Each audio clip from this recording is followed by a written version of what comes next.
I know that.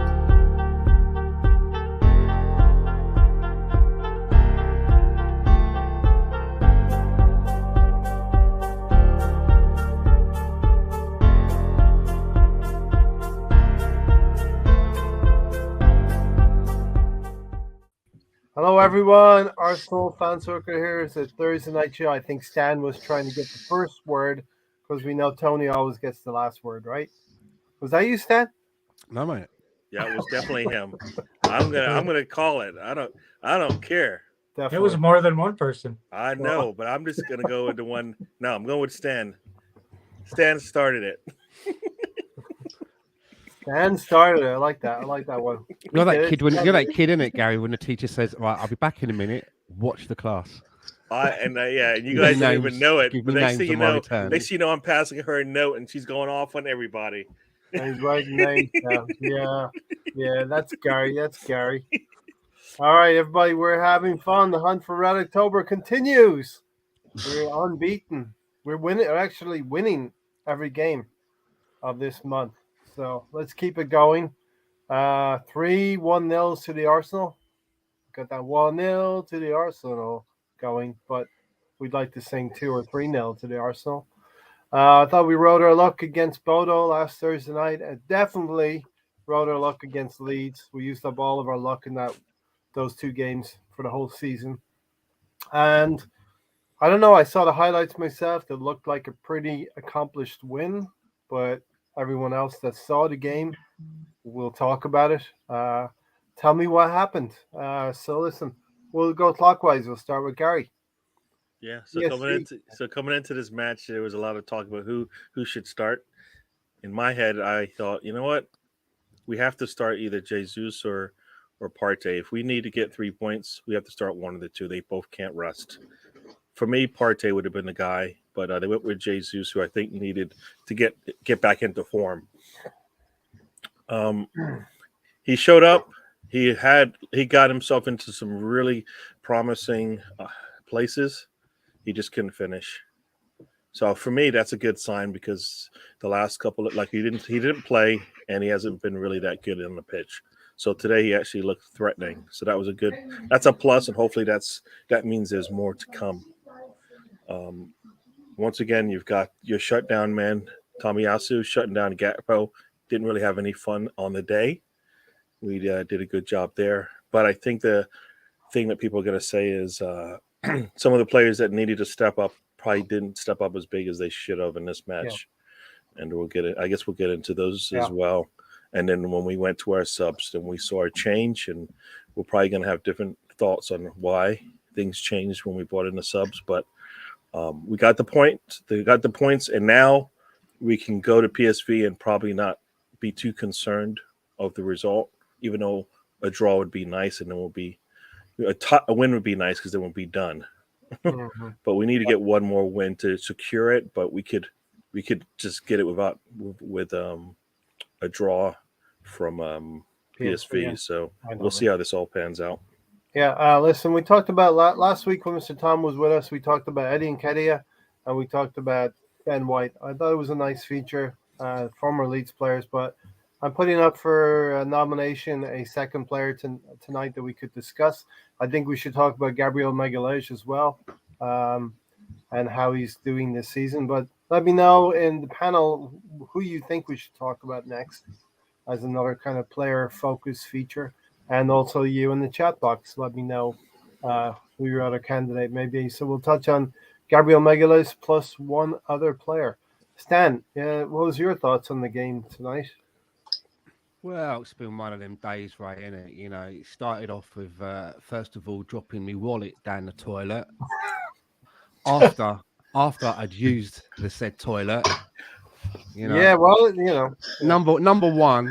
So, you know, every cloud and all that, number one. But I had to fish the fucker out, which was not a good start to the day. Very sterile. How all we had to do? Splash. Yeah, man.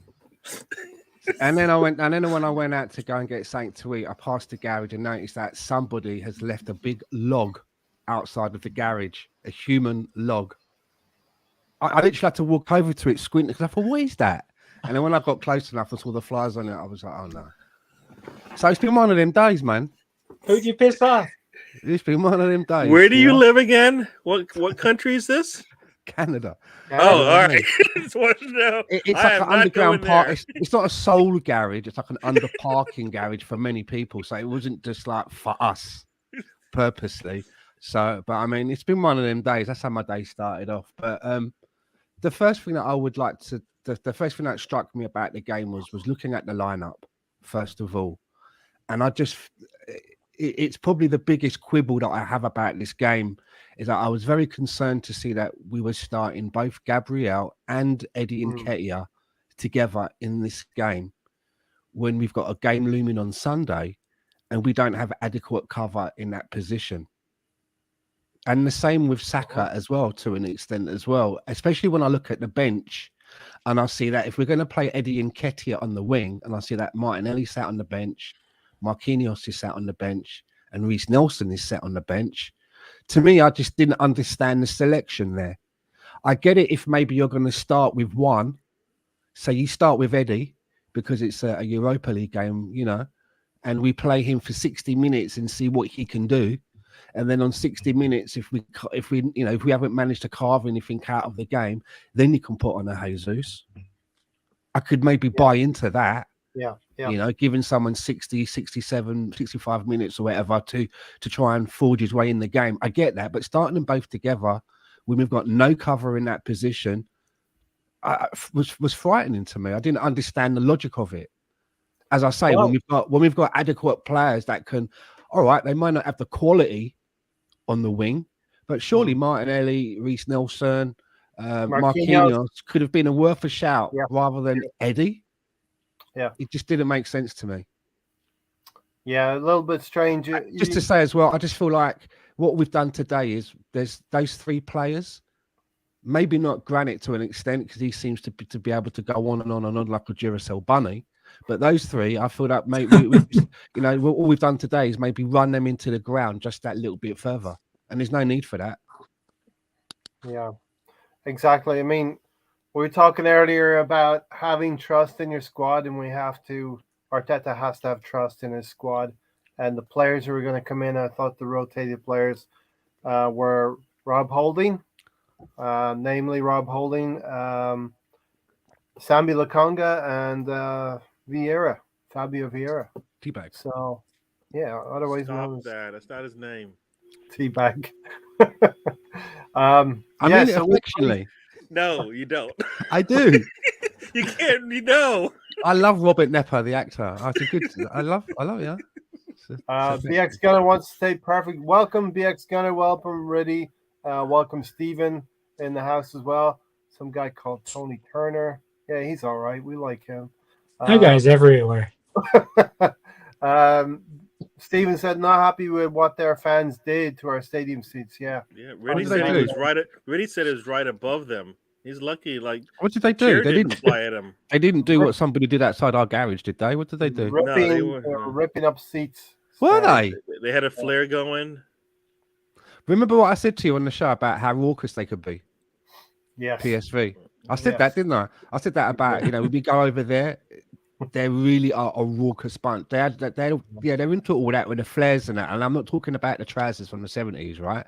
I'm talking about like they love all that.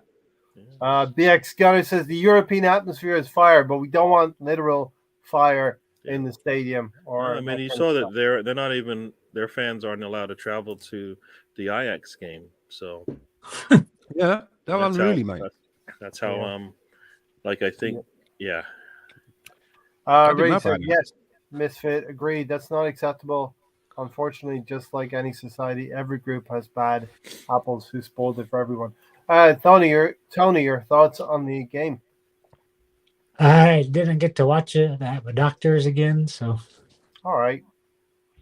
On that note, we had our shooting boots on, but we didn't have our scoring boots on. It's nice to see our shots go back up, but 25 shots, 1 goal. Got to ask questions there. Like Stan said, lineup very questionable with a game in 3 days. I care more about the league than Europa, but I'm with I you. think we put too many eggs in You one guys basket cannot here. say that because because we're destined to go to the next round, right? Well, Do you want to have to play Barcelona no, or Real Madrid or Juventus or They're any still of gonna those? be in it in what? Do you want to the have to knockout an rounds. extra 2 games against that quality of No. your opponent no. if you can help it by getting just one win? This is the I risk. No, think- nobody wants that, but I just think there was maybe a better way to have approached it. That's all. But And I, maybe I try How? and, and, How maybe, and else? They maybe didn't try and play get all their the players. and We maybe try and sat get the same Partey. conclusion. We sat Partey. We sat Saliba. We sat I- Martinelli. We sat I just think Saliba. I know, but I just think my earlier observation about Nketiah and Gabriel playing in the same game and the reasons why I think that's valid. No. That Definitely. made absolutely no sense to me. Those Yeah. two playing together, because like you said, isn't he a backup for? What if they both got hurt? Yeah, that's my point. Yeah. About Then the we have lineup. Zaka as striker. and Stan, Gary, your points are well taken with that. Eddie Nketiah and Gabriel Jesus playing together represents a danger that we didn't need to go into. But apart from that, we had 3 other rotated players. So we had a pretty strong team to start with. And then we took those weaker players out or the tired players out and put good players in Partey. Who else came on? Erdegaard came on, Martinelli, Ben White, and Reece Nelson. So, we Can I just made ask, do you think with Gabriel Megalegs, do you think his constant being picked almost for every game is because he's a favourite of Mikel Arteta, or him being the only central defender with a left foot notwithstanding? I think notwithstanding the second part of that, the left-footed defender, but he's also made himself undroppable. He plays better with holding. Yeah, Saliba didn't look good last week with him. The last That match combo Holding, last week didn't look good. We played a worse team. We played a worse team last week, and our defense was so leaky. Today, we played a much better attacking team, much better. And how did it seem? Okay, here's the middle. Here's not, the thing, not as it didn't seem. I didn't seem as concerned about it today. You have to take into account the traveling involved to the north of Norway, away from home, going to Leeds, away from home, and you were at home today. Those 2 games, the Norway game and the Leeds game, were within 72 hours of each other. To be like that, You're trying to compare Bodo to PSV. Is that what you're trying to do? No, I'm just trying to say travel. No, but that's the other variable to this. Is you're playing a team that is raised by the pitch. They just gave up 10. They gave up 10 week. goals to the team we played today, and guess what? That team got today 0. It ain't like they're flying on EasyJet, right? Their planes have got them big soft beds and shit on it. Still a lot of travel, I think, anyway. Alonso, what do you think of the game? But you can't say that on the basis of 2 games or 1 game that Saliba and Gabriel don't work together when they've quite clearly worked together all season. I said Holding and Saliba doesn't work. Is what I said. Come back to this. It's Gabriel. No, Holding and Saliba doesn't work. Is what I said. Well, I watched back last week and some of the things you told Gary you said, and you didn't say that. I didn't like that defensive combination. Right. I hated it. Tony, do you have anything else to add before we get to Alonso's first thoughts on the game? I already asked Alonso what he thought of the game. So. Okay. Well, I didn't get a word in because we were so talking. There you go. We didn't get a word in edgewise. Go ahead, Alonso. Right. So, I mean, at some point, Arteta has to start his backups, right? And he did one out today. Without question why he start Eddie and Gabriel Jesus. Like Stan was saying in his tweets earlier today, the formation doesn't work because you have one striker that was in form, and you had Eddie Nketiah, who obviously doesn't want to score goals. So, it's just tough. Whenever you depend so much on Gabriel Jesus for maybe think he'll play, and Eddie Nketiah is just running about like he doesn't want to shoot the ball. And with that said, I was okay with Rob Hogan playing more in the Europa League. But it depends on who his partner is. Like you guys were saying how Saliba doesn't work well with Rob Hogan, but I guess Gabriel kind of does in no sense because they have experience playing with each other, and I think that matters. Well, Saliba and Hogan hadn't even played together because Saliba has been on loan all that time. So, but that said, I was okay with Tommy Alsu playing on the right back and Tierney playing left back. And I was hoping that Vieira would make more of an impact when he played. But yeah, I think it's important that the Congo gets somebody like Congo gets some playing time as well. So all in all, I was okay with the lineup. Yeah, definitely. All in all, things worked out. I mean, we can say things worked out, Gary, in the end. 1-0 win tonight. We've spread the minutes across the team. Listen, people in the chat saying, do we really need to risk Jesus and Saka in particular? And there's a lot of validity to that as well, right? Steven's asking why Saka and Jesus. But we're in good shape now for Southampton, right? Yeah, no, I believed we needed to play some starters today. If we're talking about getting 3 points, Arteta has shown that he will play a stronger lineup if he feels like he needs to. And I felt coming into this match, if we took it lightly, like if we played a similar lineup to what we had at Bodo, we would have struggled today. We saw few glimpses today of what could happen if you don't have a really strong lineup in there.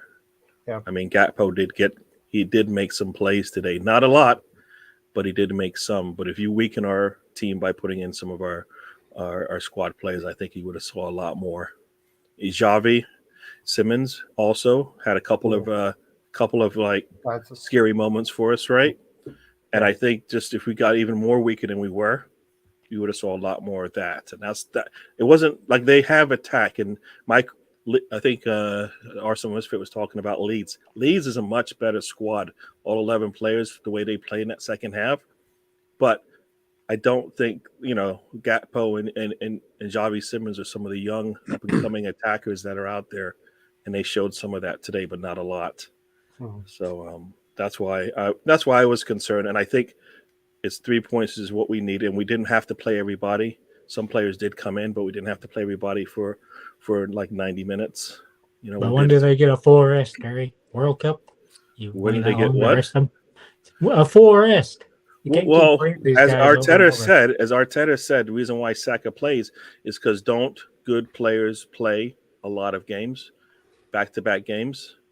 But didn't we say last week that we were tired? That's what Arteta said today against Leeds. So against Leeds we were tired. Yeah, but if we're going to talk about moving into this realm where we're going to be a Champions League squad, sometimes these players are going to have to play twice in a week.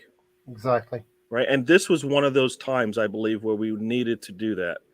Not every week, because we can play some of our other players, but this week in particular, I think we're at home. Yeah. So we're not traveling. We get 3 points. We put ourselves 5 points ahead now. Yep. We get a win. We surprise them and steal a win next week. We're done. If not, then we have to win at home against Zurich. Yep. That should be manageable for us, right? Either way. Next week we seal the group, and the last game we can actually play a lot of young players that maybe academy players that can be our future as well. Tony Turner wishes we played Man City yesterday. Listen, that's a great unknown, Tony. We're not going to know what would have happened if we played Man City. I don't know if I wanted to play Man City after Liverpool had beaten them. That's all. You want to play them twice in 1 year? Doesn't matter. Doesn't matter. We didn't play them. We played PSV, and it was because of November 3rd deadline. The Europa League needed to get all of their games. Yeah, but it's because UEFA wouldn't let us switch. Yeah, and play at PSV. Shut up. But listen, I'm okay with maybe Erling Haaland picking up a niggle or something in the new year, and we don't face them.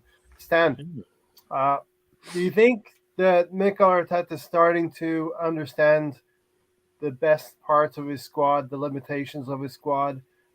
This is the final piece. I know it's early doors with a manager learning the best parts of his squad so he can mix things up and get the right amount of strength to get a win like this 1-0 and get through.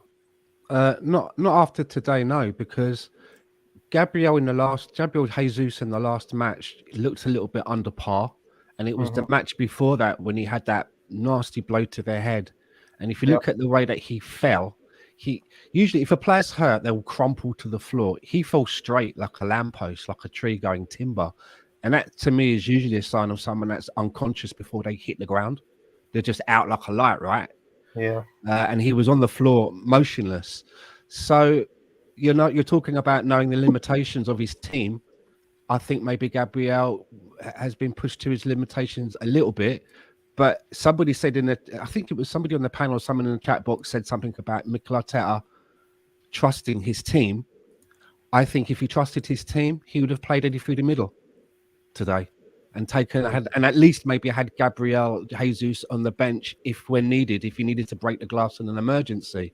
But I hear what Gary was saying as well, and I think someone else on a podcast I was listening to, Harry on Chronicles of Laguna, was saying that that you can't shield players. Look at Salah. Look how many games Salah plays in a year. 40 odd games, and he gets how many goals and blah blah blah. But I hear that argument, but the difference is Mohamed Salah's 30 and Saka's 21. So there's a big difference in the experience. I guarantee probably at this stage in Salah's career, he wasn't expected to play as many games, throughout the season. So I just worry that I always felt that the problem with Hector Bellerin is that we played him so many games from such a young age, his batteries ran out. There was just nothing left. There was nothing left in the dynamo. And I don't want to see that happen to ESR, Martinelli, or Saka. I don't want to see him run into the ground. And I think today, by playing Nketiah and Gabriel and Saka for as long as we did nothing today but run those players a little bit into the ground, especially as I mentioned earlier, that we did have adequate cover on the bench. Does he not believe in those players on the bench? If not, why are they on the bench? Are they just keeping seats warm? Are they just keeping the seats warm? Yeah. Show some belief. Yeah. And this is the kind of game that will tell you we need to go and do something in January. Bring some players in to help this squad. Not this one, the last two. This one didn't improve as much as the last two did.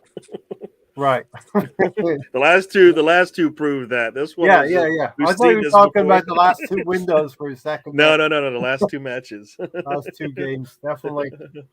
Gentlemen on the panel and people and Tony in chat, soak it in, everyone. The Arsenal are back.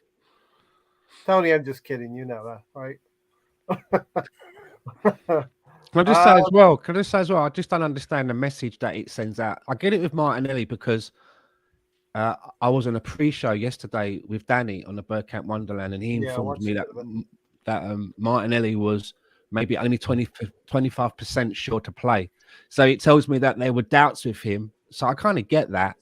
But I mean, what message are you sending out to players that are trying to make their way, a Reece Nelson or a Marquinhos, when you're on the team and you travel, but he would rather play Eddie out of position in your position?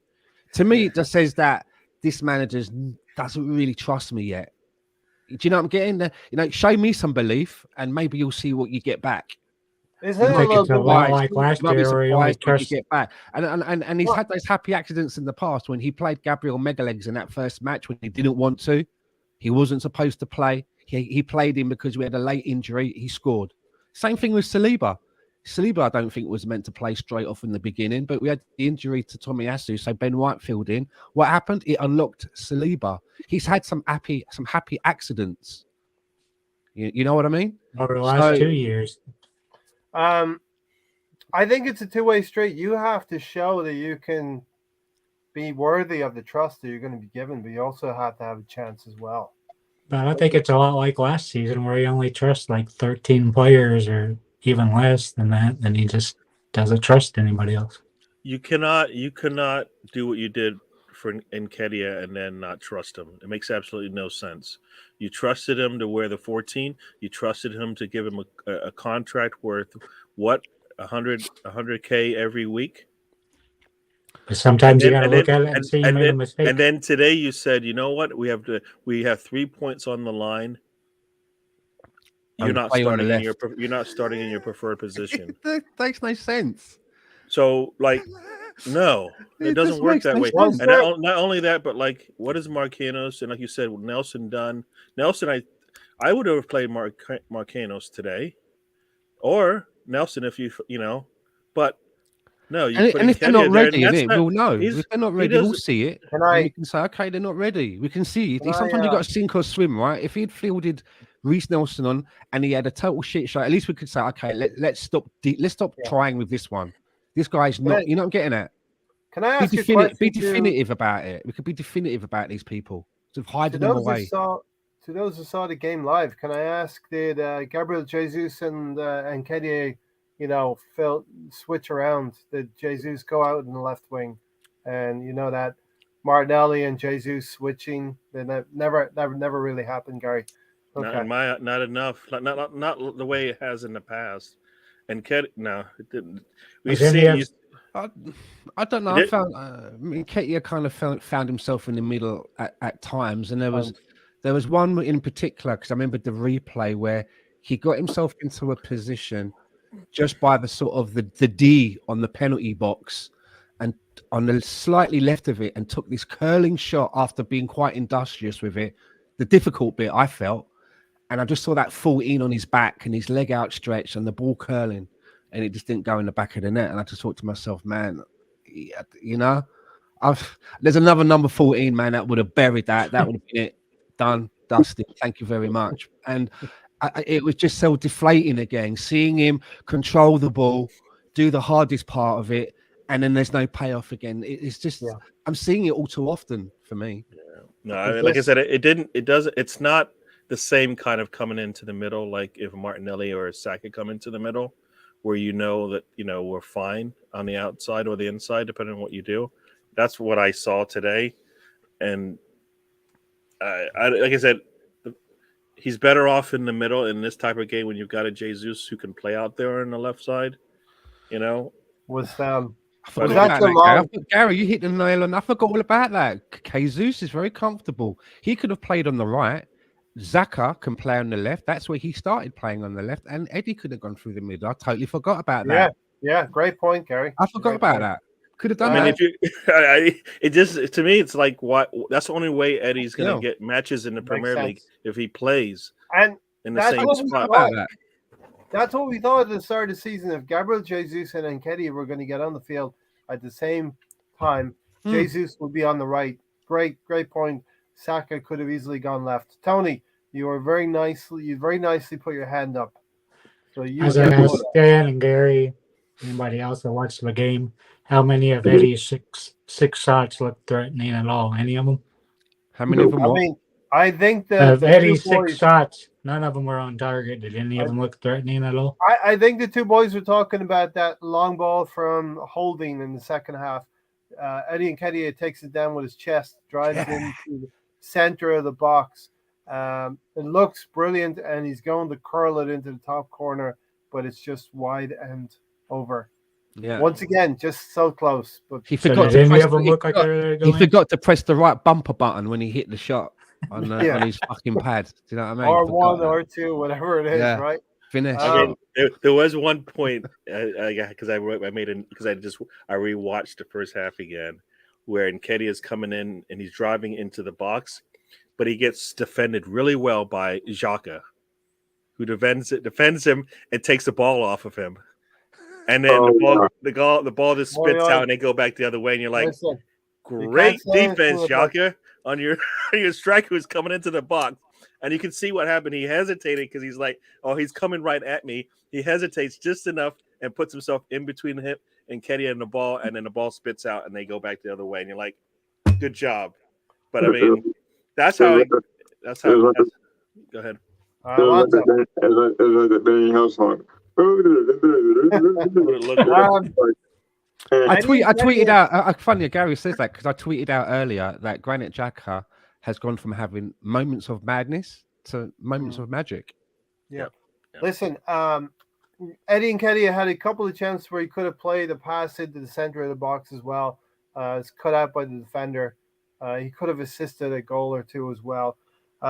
Listen, there's four candidates to talk about alongside Gabriel Magalhaes. Eddie Nketiah, Reece Nelson, Granit Xhaka, or Sambi Lokonga. So who does the panel want to pick out of We're those talking four? about Gabrielle because I was really, once you put the name up, I was happy to speak.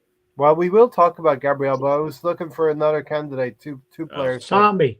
talk about. Okay, Sambi. They all deserve a little word. So that I wanted to mention an honourable. We're not going to move on. Yeah, I just An honourable wanted mention to- for Teabag as well. You know, I want to Stop. talk a little That's not bit his about him. name. Call the man Gary, by it's his his name. name on the show. I don't call you by your fake name or the name that somebody else doesn't like. Actually, Was Mustafi's name Colonel Mustard? actually, Gary, you already may and not know it. Oh, Gary, he's been called many Gary. things. Sorry. was Mustafi called Colonel Mustard? No, he wasn't, but that's how we know him. There you go. That's how we know. I know- Exactly. Good point, Tony. There's a know difference it's between Mustafi. Colonel Mustard, a fictional character on a card or whatever. What, to a Hey, fictional character on a TV show? It happened. Yeah, but the names mean something totally different, don't they? Yeah, his name's Yeah. Theodore Bagwell. Teabag. That's his character's yes, name brother. is Theodore Bagwell. I don't Teabag. care what you say. I don't like it.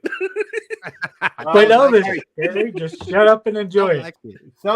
something you may have liked, Gary, is Arteta takes another scalp. This is Ruud van Nistelrooy, and this is one that Martin Keown might have had a little bit of smile about, right? No, This time definitely. another up and coming ex-player. Definitely. We so- made them look really, really poor today. Mhm. We did. Gakpo is overrated, only hyped by the media. He's not made for the Premier League. Having Manchester United. I don't know how you can say that What? playing when they won. They're playing what, the top team in the league right now, Who? and we have a Tomiyasu who did the same thing to Salah. So Yeah. I don't think it's that you saw glimpses of him in this match. Oh, so you think he Today. has quality? So I think if he played for Arsenal, we would be laughing. His most likely destination is Manchester United, right? I would say for Gakpo. Yeah. Marquinhos has the build of a Roberto Carlos. Gene trying to check the movements of the Omaha police. Not really much movement by Nketiah to the middle. He spent most of the time outside, struggling to beat players to the inside, which is not very successful at. He is no Martinelli with the ball. That's for sure. Eddie is not a Martinelli, not an up and coming Martinelli. Eddie I'm will just waiting start for up- Eddie to say that because remember he's been kind of what I was going to say whining. Maybe that sounds like I'm being biased, but he was complaining or mentioning about not getting enough minutes. Well, I'm waiting for him now to say we've been played in the wrong place. Now there's in the wrong He position. will, yeah, exactly. Now, That's what's going to come up, and then Yeah. and then somebody will say the same thing when Arteta decides, you know what, you're not a number 6, you're going to have to move up. I mean, you got to take your chances, right? And yeah, by the way, that wasn't me, Conti Street last Sunday. I was someone else. I'd done 2 questions, and I was like, "Well, this is shit." Left. Oi! I put a lot of effort into that. It was one of my. I was like literally hitting the colour before the question come up just to see if I could be lucky and get a time speed in. I was just like wrong every time. Yeah, But- that's Okay. the only way you're gonna Ray beat was feeding that one up to Mr. Tom being very kind. I forgot what I was actually saying now about what I was Thunder saying. Road, so- welcome to the show, Thunder Road. I didn't watch the match. Yeah, I was saying about Eddie. So now he's probably going to say about being played out of position and that. But, he's one of those players that for me that he should be glad for minutes and wherever he can get them. And his main concern should be proving a point when he comes on and making himself a problem for the manager for further games, to be keeping himself in his mind. And he's not doing that for me. There's And a as few you said, players and as you said, are not doing that. our wings have to be able to come inside and hang out in the middle for a bit, right? Yeah. When you see, like you said, you see it a lot more. I think a lot more with Martinelli than you do with Saka, because Saka is fine out there with 1, 2, 3 defenders. It doesn't matter how many. He seems fine out there. I don't think Nketiah has the same comfort. He's not comfortable out there. That he needs some space. And so if he's going to play in the Premier League, he has to know how to come inside and play on the wing for a bit. Yeah. We're happy Mr. Tom got 9 out of 10 questions correct on Sunday. Does anyone know how Sangare played for PSV? On the road is asking. He did all right. I mean, he did all right. I mean, there was the one thing I think I remember is that Jesus stepped on his foot. Yeah. But otherwise, I think we were in control a lot of this match. So there wasn't much coming out of PSV in terms of what they were doing to us as much as we were doing to them. Yeah. Okay, so let's get into the game. I think we can characterize this game as Jesus coming close a lot of times. He linking up very well with Saka because apparently, looking at the highlights, there wasn't very many Eddie and Kedia great highlights. It was a lot of Jesus and Saka. Jesus getting closer and closer. I know in the chat, Gary, some were saying, Matt was saying he's unlucky. He's getting close. Yeah, no. I mean, I guess as I said, coming into this match, if the reason he was coming in and was to see if he can get back to some form, he did a good job of that. But he's not all the way back, and that's probably fine. But he did look dangerous today. Mm-hmm. He had many chances, and I think he was just a step slow, and he could have done better on some cases, but. No. Based on what we've seen before, this is a good pick me up kind of a game. So a lot more than say Leeds. Some shots wide, some shots blocked or crowded out. He just needed to take a shot quicker. He missed it. Well, no, I mean slow in the sense that he just couldn't get to the ball because he missed. Mm-hmm. There's probably one or two times he actually missed the ball, but it was just one of those volleys that you have to take, and it would have been a miraculous shot if he got contact right. So I don't think you're going to hear Gary saying Leeds get battered everywhere they go on the trip. No, I got some friends over there. We won't do that. You know what? And we did not batter them. Yeah. so it's not even. And we're the ones who got battered, but we got 3 points. So listen, as ugly as it would be, I would take that for the rest of the season, and we win out every game from there on in. So Gabriel Jesus getting close. I thought the second half, this game really took off a little bit in the second half. Saka and Jesus combined, weak shot, 54 minutes. Jesus threw a through ball to Saka. Lovely through ball to Saka, and really, you would expect Bukayo Saka, the form that he's been in the last 3 games, to put that chance away. He was clean through on the goalkeeper. Keeper makes the save. It comes back to Gabriel Jesus, and he's crowded out. Kind of a weak shot as well.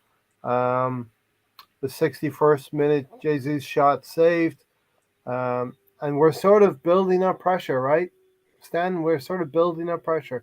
60 minutes, we're starting to have more and more opportunities on goal. Yeah, but he wasn't just doing enough in the final third for me. Carving out a lot of opportunities. Tony said, what was the stat, Tony, you said earlier about the chances we had? 25 shots, 8 on goal. That's horrible, really. Yeah. Got to do better with it. If we had 8 shots on goal, it's our efficiency. We'd want to convert more than 1 goal in that situation. So Tony, 66th minute, we're talking about Eddie Nketiah. He chests down that ball, drives to the middle of the D, takes that shot. It's just over. Eddie cannot just fit it in between. And can we send him off to finishing school, or is that too late? I think we're getting to the point, Tony, with Eddie, where he's going to have to really start producing.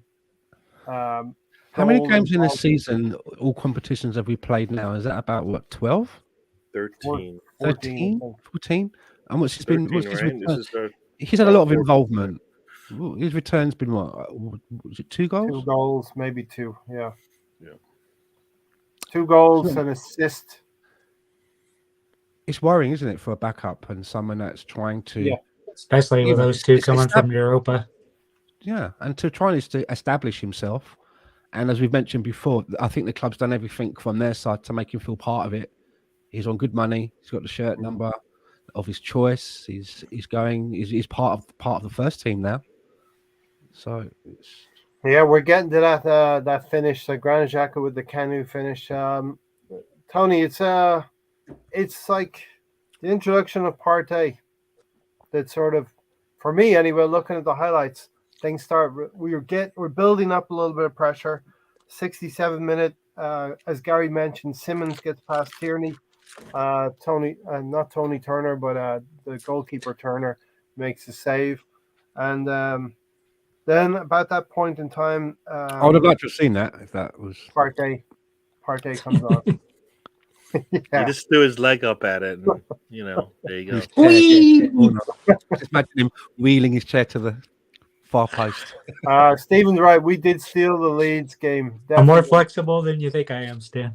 Never forget that Leeds There game. you go. So I've heard. Imagine having a Zaha to bring on instead of Eddie. Right, and then we get that goal. Tony, you want to tell us about the goal? I'm not targeting you because of Granit Xhaka. Honestly, I'm not. I try to get people here with. I want to know Gary's thoughts since he actually watched it. What did he think of X-Man's goal? It was great. Yeah. Yeah, no, it was a great shot. I mean, you've got, as you said, Partey and Erdegaard come into the match. I feel that was probably the turning point for us to maybe open things up a little bit because we might get into it, but I think Sambi held back. Yeah, kept things a little tight for us. We were if you notice, like I said, I watched it again, and both Vieira and Xhaka had to come back. They had to come back and support Sambi. There was multiple times where Xhaka is well behind Sambi. And you're like, wait a second, isn't that supposed to be the other way around, right? He's supposed to be passing the ball to Xhaka. But I think people looked at it and said, oh, Vieira didn't have a really good match. But I watched the first half, and he put in crosses that were getting to people. Yes. When he got the ball, the problem was we kept going up the left-hand side, because you got Tierney on that side versus Tomiyasu on the right-hand side. And there is a difference between the two, and that's why we were left heavy. Otherwise, you went over the top to Saka, sorry. So you bring in Partey, that basically solidifies the middle, and you push your eights up, all right? And now you've got, at one point, I think the ball, you've got Xhaka and Erdegaard right up there on that right-hand side. And Erdegaard gets the ball out to Tomiyasu now, right, which wasn't happening before. Yeah. Tomiyasu gets the ball and puts a cross in, and Xhaka puts a nice shot on it. He kicks the ball into the ground, I believe, and skirts it past the goalkeeper. Very good sequence of play there, but we didn't see that as much, not from that side of the pitch, anyways, because I think you just couldn't, because you had no defensive support in that midfield to push the ball up, and security that we've had in the past. So. Yeah, no, it was a really good pass from Xhaka. I don't know where Tony comes up with this stuff. I will praise the man. Yeah. All right. When he's been good all season. He showed it again targeted you today. first, Tony, because I didn't target you, but Yeah. So Gary's usually the one with a yuck face. I know. I tell you all the time, I'm okay with it. Did you celebrate on the live stream? When Granit Xhaka, I wasn't on a live stream, but I celebrated the goal. Yes, I celebrate all the goals. It's not a Harry Kane kind of situation where I'm like, damn it, he scored for England and I wanted England to do well. No, it's not one of those things. But no. That's what we expected to see. That's what we wanted to see in that first half. We didn't see that kind of a sequence there because I think we had to play totally different with Sambi there. Yeah. And that's the difference between Sambi and Partey. We have to support. They had to support him a lot more, and that kind of hurt their game. We will get into Sambi. We will get into Gabriel, but Stan, a word for Granit Xhaka with that goal. Well, it's got to be more than a word. I mean, watching if Tony allows, that is. Tony allows. Mr. Speaker, I feel like I'm in the House of Commons here. Watching Tony Granit, for BM. Tony for BM. Well, there's a job going, and everybody else has had a go. Do you know? Everyone else has had a go. So Tony, you could be in, mate. Do you know what I mean? You'll at least get quarter of an hour at it. But, Do you know what I mean? Things that have lasted longer than Liz Truss's prime minister reign. The head of lettuce. I had a few. I had Poochie from The Simpsons. Remember Poochie? Exactly. Yeah. And there was George Lazenby, who played James Bond. That was another one. He did one film, didn't he? There's loads of things you could think of. Yeah. Sam Allardyce, England manager. There's another one. But maybe Granit Xhaka could be. Who knows? I mean, this Granit Xhaka, watching Granit Xhaka be reborn from the flames like a phoenix rising is quite remarkable, to be fair. I mean, it's taken him long enough, though, isn't it? It's just 7 fucking seasons. He's like an elephant. Do you know what I mean? Everyone else takes 9 months to have a baby. Elephants, 2 years. Do you know what I mean? It's like it's taken ages to get to this point. So for me, I'm willing to sit back and use this season, like you know, and I'm enjoying watching him in every game and saying, okay, let's see where this goes.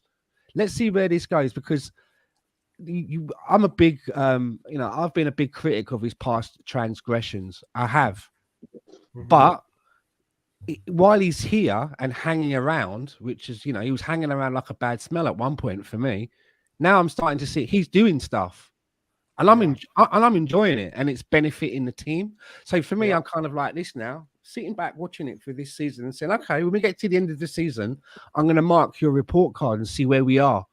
So far, he's up there getting an A. He's up there getting A's, mate. Do you know what I mean? So if we get to the end of the season and it finishes on the note, I mean, how many, Tony, you like looking up the stats? Have a look at his goals since before this season, how many he scored for Arsenal before this season, and how many he scored this season. Probably an average of 1 goal a season.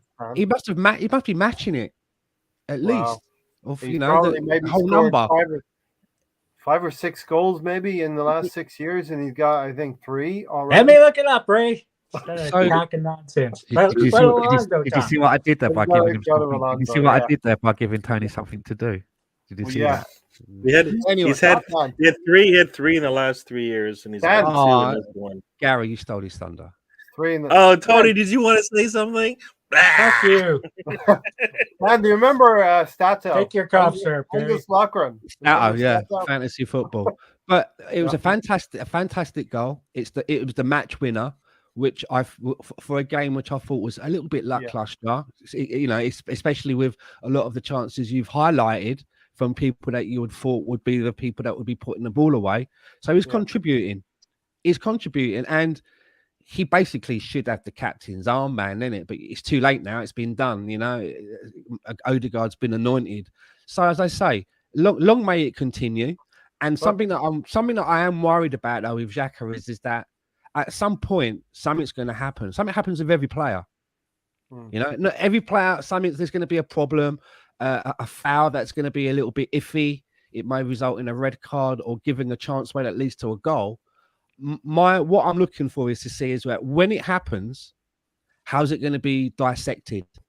I bet is it going to be looked at on the face value of that particular incident in the cold light of day, or is past transition? You know what I mean? Is it going to weigh in people's minds, and is it going to be like, I told you, look, we lost that game. We lost 2 points. That's what I'm waiting to see the reaction of.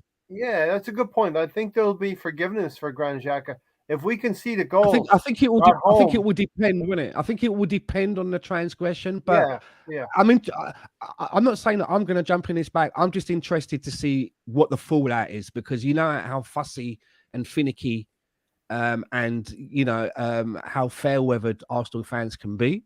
Yeah. But as I say, I want to bring it back if anyone's just joining in. I'm not crucifying Xhaka. I'm enjoying it. Long may it continue. He's contributing to the team. And for me, that's the most important thing. How many total goals do you think he has this career, Stan? Yeah, go on, Tone. Lay it on us. Lay it in. 43. His number backwards. For Arsenal, 43 goals. No, it's not. No, his entire career. What was it? What was his Arsenal goal tally before this season? I'm interested in 12 in a Premier League. It was 10 coming into the season. Wow. And he's on what now? 12. I love this, like a Google race between Gary and Tony here. Isn't it? That race. I'm on your favorite website. I'm surprised none of them's on Siri. Get it in quicker. Siri. Yeah, that would fucking trigger everything for Dan, me, Stan. you make a Computer. great point. I think when Arsenal concede a goal at home, there's a lot of forgiveness. The crowd gets behind the team. If something would happen to Granit Xhaka, would the crowd get behind Granit Xhaka? You're right. It could be we have to take it as case by case and what actually happens. If he loses his head, yeah. If it was an unfair red card, then sure. Or You know he what I gave mean? us glimpses of that at just before half, right? Mhm. Yeah, and He that's throws a yellow, and you're like, what are you doing? But you've got to say, in the last match, he was almost instrumental in helping to get the red card overturned with his cool head. absolutely. I mean, I'm a big proponent of when a referee makes a decision, whether it's a free kick or a red card, and you see players running around them and they're they're shouting at the referee. I always think to myself, why referees never rescind a card? Once they make that decision, they never listen and go, sorry, what was that, player? Yes, you make a very good point. I am now putting Sometimes the they card do. away. Just one guy. I never really every see once in a that. while I they do. very rarely see it. So to see it happen, not only was that, like, I was like, fucking hell, referees just like pulled it back. And then I was like, fucking hell, Xhaka was one that was really sort of seemed instrumental in getting that done. I was like, fair play, mate. I made a particular point of that on Sunday as well. Granit Xhaka using his influence as the captain on the field as well to talk to the referee. Listen, if this was 2 seasons ago, Xhaka would have got fucking not only red carded, deported, get out of here, dragged into the town square, put in stocks, and people could pay to throw vegetables at him. Listen, it's only fair. The referee goes to the monitor for one incident for the penalty on Saliba. They get the penalty, and then at the end, Granit Xhaka is fighting for Gabriel Magalhaes to not get a red card and go and look at the monitor. And so these are good aspects of Granit Xhaka. Tony, real quick, I got to go to Alonso then. Yeah, I was just asked Stan real quick. Are you sure we're not on the Twilight Zone or Outer Limits? What you mean? This is just Granit Xhaka? Xhaka. Maybe we've gone into like a multiverse, and this is like a different Granit Xhaka variant. You know, they have these variants. This is a Granit Xhaka that like gets assists, tucks goals away, does like canoe kicks, and sorts out refereeing problems. If that's right, and I'm really happy. I'm really happy to have woken up in this multiverse. If that's the case. If this mutates further, it could be like Xhakaland, like a Holland. Yeah, I'm happy to be wherever we are. You're going a little too far on that one, right? I stretched on that one. Yeah, you kick the arse out of that one a bit. Alonso, Partey and Ødegaard come on, and they're the architects of the goal for Granit Xhaka. Partey just makes everything easier, and this is something the Sambi needs to get to, and we're going to talk to Sambi about this, not directly, but we're going to talk about Sambi on this. We're not going to sit Sambi down and talk to him about it. But wow, Ray, you said his name correctly 3 times in a row. He passes the ball out to Ødegaard. Ødegaard feeds Tomiyasu, and the cutback. Granit Xhaka, perfect shot, right, Alonso? Yeah, I mean, it was like kind of like how Tomiyasu, I guess, tossed that ball to Martinelli last year against Newcastle. It's that kind of pizzazz that Tomiyasu has on his passing. You could argue that, Tomiyasu is a better crosser of the ball than what Ben White is, but Ben White's a better defender, I guess. But that's another topic for a different day. I think we talked about that last week. And that's the way Granit Xhaka has been hitting the balls this year has been quite remarkable, given the fact that now he's a goal threat at times.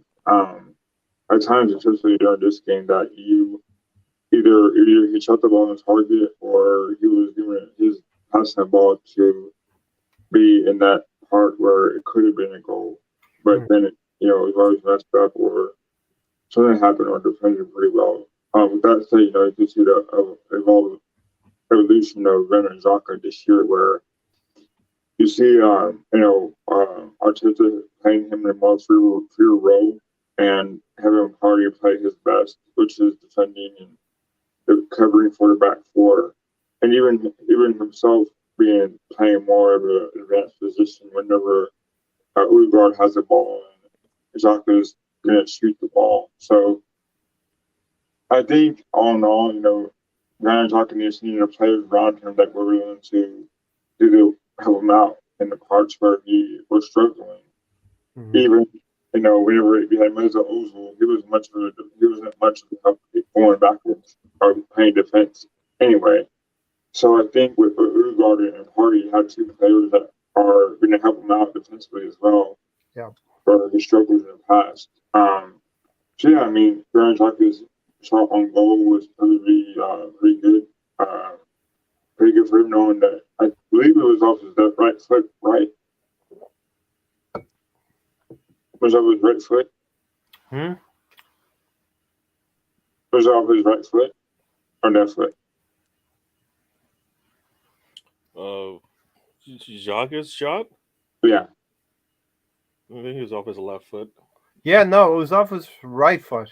Was it Yeah. off his Right right foot? Hmm. Yeah, he has Yeah. to the So ball's perfect. actually coming behind him.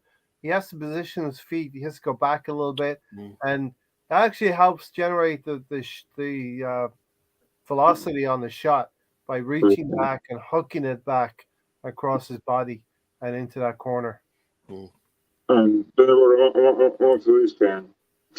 You're a Phillies fan. You don't have one of those half and half caps? I don't. I had an Astros cap and I have a Phillies cap. But I Yeah. like the Phillies. A great goal by Granit Xhaka. Technically, pretty good as well. As I said, repositioning his feet on his right foot. You know what's funny? How I mentioned on the chat, I was in the chat box that day, and I told you guys how cool it would be if Granit Xhaka lifts a trophy in May. You did. And it was, why not? He thought I was on drugs. And I was like, Hey, and I was like, it's and I was like, October. It's October, so right. we're on course. We're on course. But how funny would it be, right? If we just ended the season on winning a trophy, and Yeah. it actually happens, and I'd be laughing, man.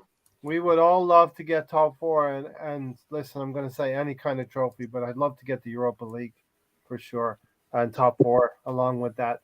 Don Juan said the keeper was a bit flat-footed. Gary, actually, first Stephen, it was VAR that changed his mind and go look for himself.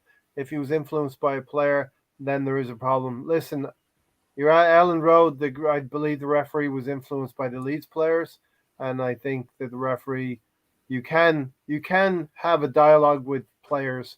I don't think that they're influencing in you. They're just asking you to go look at the monitor or put a question mark in there. So any questions on that, Gary?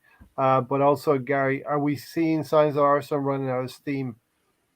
I thought the last two games were running out of steam. Now I only saw the highlights tonight. Was this a better performance, Gary? Yeah, it's better, but is it the fact that it looked like PSV just weren't interested in trying to, attack us or press us? I mean, they did. It looked similar to, I heard it, you could hear it in the commentator's voice, and when you looked at it, they just weren't too interested in going, moving it forward against us as much. Yeah. And we're happy to kind of sit back and maybe wait for a mistake to happen or an opening, but they weren't really going to press the issue. So I think they were concerned, and the fact that they didn't attack us as much as I thought they would, and we still had as many chances I thought, because they were sitting back. It says, they were probably right in their approach. They did have some opportunities; they didn't go their way.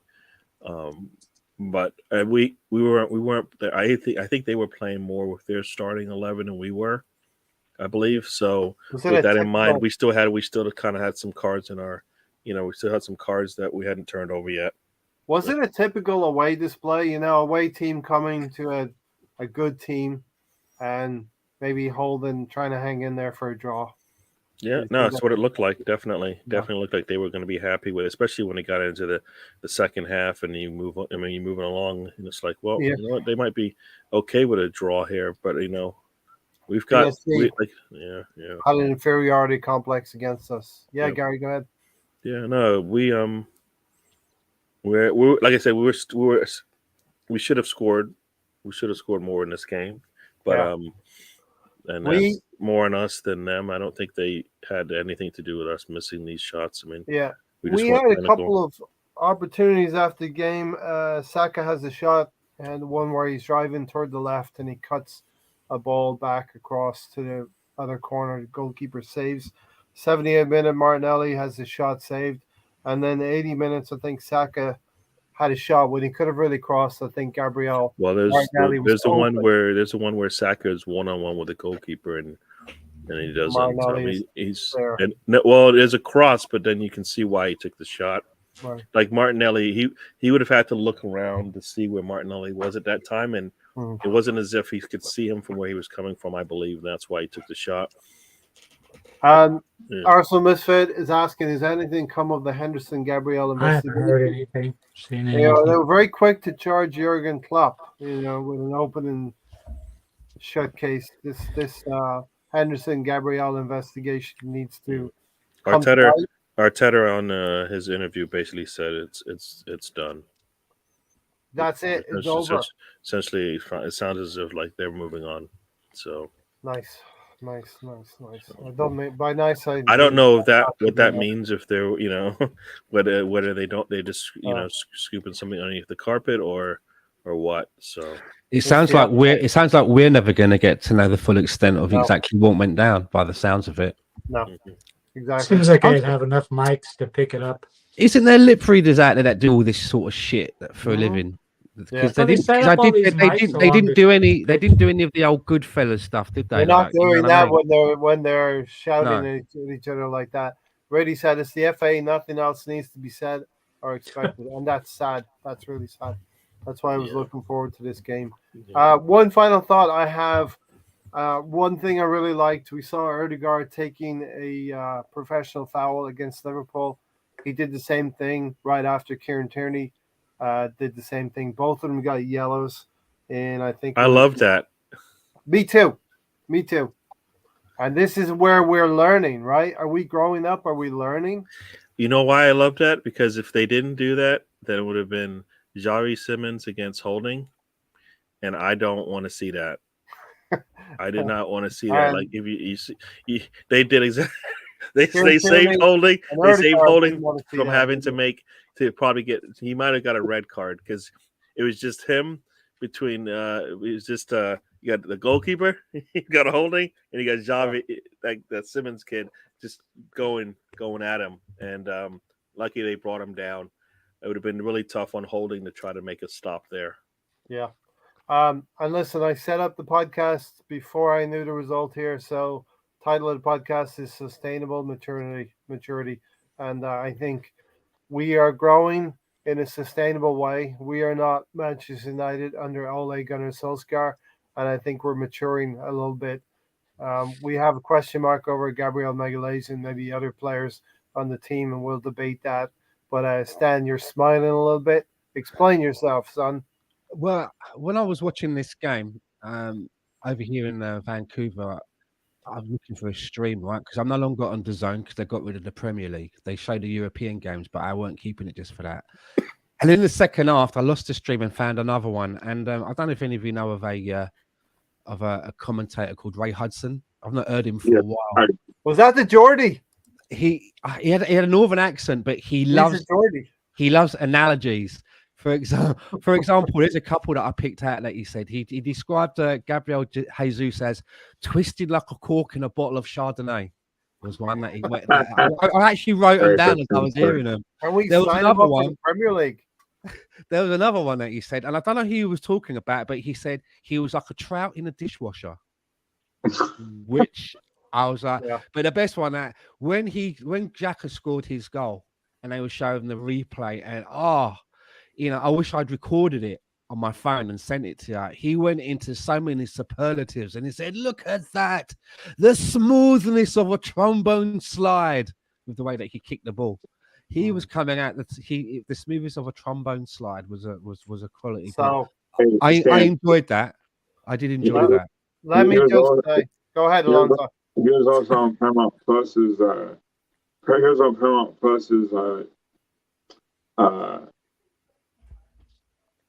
the thing too, where he would talk and I couldn't stop laughing because like once Arsenal were about to score a goal, he make the sound effects. They're like, yeah, oh, like, Yeah, it was listen, funny. I did watch the highlights because you know what? I do work, and Thursday night games, I'm not going to be able to You're the watch only one football. that works. It's so nice of you to contribute to the taxes that pay. I went to my For me job to just sit going home and to do a nothing. fucking doctor. I That's didn't my talk job. today. Alonzo Only worked today. too. Stan worked. Thank you guys for like helping me out, so I don't have to work. And you got Tony, obviously, who has to put his doctor's children through college, Ivy League college. Exactly. So yes, College is expensive these yes, days. Gary, yes, to you do do that work. bit. You're on podcasts But- all over the world on 5 continents. something do before work. we move on from this game, before we wrap Yep. up the game and move on to other things, there was something else that I noticed as well. I'm always a year behind on FIFA because when the new one comes out, just before the new one, when it's a couple of months before, they always put the previous year on Xbox Game Pass, and if you've got that, you get it for free. So I'm always a year behind, and I've been playing FIFA 22, and I just got into the second season, and I was hunting around for a player to back up Saka, and I ended up buying this player called, I think his first name's Nino, but his last name's Maduki. I'd never heard of him before, and he was at Leicester. They just signed him from somewhere, and I was watching the game today, and I looked up, and they brought on a player, and I noticed they put his name up, and it was Maduki. It was the same guy. So I looked him up. Apparently he's English. Apparently he's an English guy, but he's been playing over What there. kind of in- fucking English name is that, Stan? He's been Wow, maybe it's like that's some something sort like of that. descent or whatever, but Yeah. he's registered as English, I believe, and is playing over there for PSV. He was the number 10 that came on, and he looked quite lively as well. I'd never heard of him before FIFA 22. I mean, but Bukayo Saka is English as well. The Arsenal hunt for Red October continues. Arsenal 1, PSV 0. Sustainable maturity. Listen, Tony, I will say I'm looking forward to Champions League games because on Thursday night I will have watched the Champions League game from the night before or on the Tuesday. So I'll be if you're saying I'm not prepared, I'm prepared. I watched the highlights and I know what happened, Tony. So Wow. I wasn't saying man, that. I'm this just sounds like saying one you of want those to know. this It was All a right, compliment, right? This sounds explain like- this comment then. sounds like a Conservative Party vote of no confidence. Oh no, Sounds- so doesn't seem right here. Oh. It sounds like a compliment to me. Well, okay. I uses the game highlights from Arsenal. Nobody would know. And watching the entire. Oh, I thank would. you, thank you. I thought you were coming after me. No. Yeah, listen. This is interesting from Don Juan here. The speculation is Henderson made comments about Thomas Partey, which is an ongoing case Okay. by the media. I thought it was Gabrielle he made comments about. So Yeah, Hmm. yeah. That's what I thought. Maybe he said it to Gabrielle about the teammate or something, Sure. but Yeah. I'm surprised there's not been a lip reading thing because that's a thing, right? People do that shit. Maybe I'll do it and just pretend I know how to lip read and just make it up. Yeah, he called him Okay. a cunt. Look at that. He called him a cunt. So we topped the group. We Just topped make it the up. group, and we take I care thought of I the- wasn't allowed to say that word, but you understand. There goes my what do you call it? Analytics. Oh fuck! Thank Yeah, you very much, Stan. yeah, demonetized. Tony's the one that gets Which blamed, reminds but me, right? That check still hasn't cleared, so you know. the M&Ms. Come on, Stan, Ray, put up the Stan. answer. Stan, BX answered. Stan, BX Yeah, answered my question. just drop it in the toilet like your wallet. It's probably it's I worth want- the same. Way to go, Ray. Yeah, exactly. I mean, who sends checks these days? No bank transfers. A fucking check. All right, so we're gonna move on. You It's put that got, one Menu- up it's got quick. Menudo He's on gone. his Put it up checks. again, Ray. Hurry. No It's got PayPal. Man sent me a check. checks. It's one of those big ones as well. Not those novelty checks you get. They're massive ones. One of them as well. Couldn't even fit it for the letterbox. Tony, what are you drinking? H2O. Alonzo, we know what you're drinking. Pepsi. Pepsi. Can we get some sponsorship for Alonzo? Alonzo, please? brought to you by Pepsi. Stan, what are you drinking? Red Truck IPA. Gary, you got How a many beverage? shows have you not drank that one? just when they're out of A it. ginger Just when tea they're is on what I strike, have. yeah. So And I'm Ray, and Ooh. I've got some cold coffee. here. G&T, an aristocrat. Cold coffee. Yeah. That sounds It delicious, right? was hot once upon a time, Tony. It was hot. All right, Bing. Tony. We're going to talk about Sambi because this probably gives a nice segue from this game to Gabriel Magalhaes. So let's talk about Sambi Lokonga, Tony. From what I've seen of him in the Europa, he's looked pretty good, especially when he's going forward. He's not a party replacement, even though he sees himself as a 6. He's more of an 8 or more of just a traditional midfielder. But I think he's improving. I think he should still stay with the club. I don't think he should be loaned out because we got League Cup coming up just a couple weeks, and next year we got FA Cup. Still got more Europa. But I'd keep him. I suppose the question is, Tony. I was going to go to Alonso then. Tony, the question is, Alonso's have you like, seen fuck this shit. improvement? I'm going to watch fucking IndyCar. Nice to join me, Stan. Hi. Have you seen improvement from Sambi Lokonga, Tony? I have. I think he's getting better. All right. This is where our personal likings for a player can cloud our judgment. Is that I'll admit both. I like him and think he's got better. Gary, does Tony like Sambi Lokonga a little bit too much and can't see the wood for the trees? yes, Tony can't see anything through the trees. Especially God, what I post do, podcast. Gary? I don't Especially, like you, remember? This is how this thing works. let's say 1 hour from now and for the next 6 hours after. It's surprising that that Tony definitely- can't actually see anything through the trees, especially as one of those like sniper nests buried in a tree just above his property so that he can see everything that comes in. You see my Arsenal. I have seen your Arsenal. Fucking hell. Stan, what's your thoughts on Sambi then? Because Ooh, even says here, Sambi's not a 6, just like Xhaka is not a 6. well, I've said this before on a show a while back, and I saw 2 separate interviews. I saw one with Thomas Partey, where he said that he considered himself more as an 8 than a 6.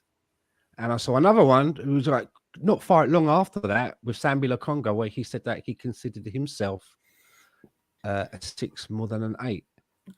If you see what I mean. And both of those players kind of look like the other way round. But with Sambi Lokonga, he's getting game time, ain't he? Because El Neni's not here. If El Neni was fit, he would probably be getting less game time. So there's an argument that would be then would he be out on loan? But if he was out on loan, then who would we have if El Neni got injured? We'd be in that same situation that we are now with Eddie and Jesus. Precarious. Anything happens to one of them, we're stuffed. Yes. So, you know, I still think that if you're the 3rd string player, you still have to carve your way. What do? You send him out on loan and have the 3rd string player being somebody who's maybe mature, has been around a few clubs, isn't good enough, and we only want to play maybe 3 games a season, 4 games a season max. But then they're being paid maybe a sizable wage because they're mature. So it all depends on how you want to tackle it, especially for a 3rd string. But they did say to us, didn't they? I remember Edu done an interview talking, and he said, if either, what did he say? If Partey can't play, then Sambi is the next one. They had him earmarked very early on as a de facto replacement for Partey. Now, before he came to us at Anderlecht, was he the captain at Anderlecht? Yes, was he their captain? Then they must be shit at Anderlecht then, innit? To be fair, because I don't mean that disparagingly, because he don't look like, you know, you'd think, oh, okay, he's the captain. He's the captain of Anderlecht. He's the captain of that team. He should be like, you know, he's luckily to be 3rd string at Arsenal, right? And I think he doesn't even get taken away much. He got taken away with Belgium, didn't get used. But you can see that there's definitely a player in there. Yeah. You know, there's been some games where he's had better games than others. And I just want to say the games where I think he's had better games than others, he's been playing more in an advanced role in those games, similar to Xhaka, rather than being, you know, at the deepest point of what we're doing in the midfield. But I want to round it off by saying one last thing. I think he's a player that I probably need to see a little bit more of as well. Yeah, definitely. As Steven says here, he would keep Sambi in the club till the end of the season, then make a loan decision. I think, Gary, that's probably what we're going to do with him. Listen, as Stan says, if El Neni is in, if El Neni's fit, he's probably playing tonight ahead of Lakanga. Yeah, and that's the kind of the problem, and I've said this from day one. El Neni's should be on number 3, and there should be a placeholder for whoever we bring in. That's kind of how I believe I've started this. And a bit like with Eddie. Sambi is not. Yeah, exactly. It's the same Isn't it? situation Yeah. for the 2 positions that are the most critical for Needed. us with the top 2 players, I think, in this squad. I know people will say Xhaka and Erdogan, but I really believe that Jesus and Partey, we need to have much better behind them so that we don't take a big drop off when they come in. Sambi does okay, but he's not doing the job that I think Arteta wants. So he's not really doing a good job in that sense. He looks okay up there, but he's not helping push the ball forward. Where, like I said, there are times where Vieira and Xhaka have to come back and support him a lot more than I think they do. They definitely don't do that when Partey's there because he can cover. I know people are saying he's not a 6, but isn't he playing a 6 for us? Right? And he's playing a really good 6 for us.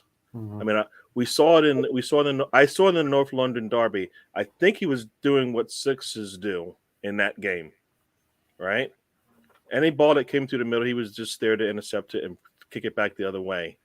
And I know like a box to box, I believe, actually is box to box, right? And Gary, can I ask you a question?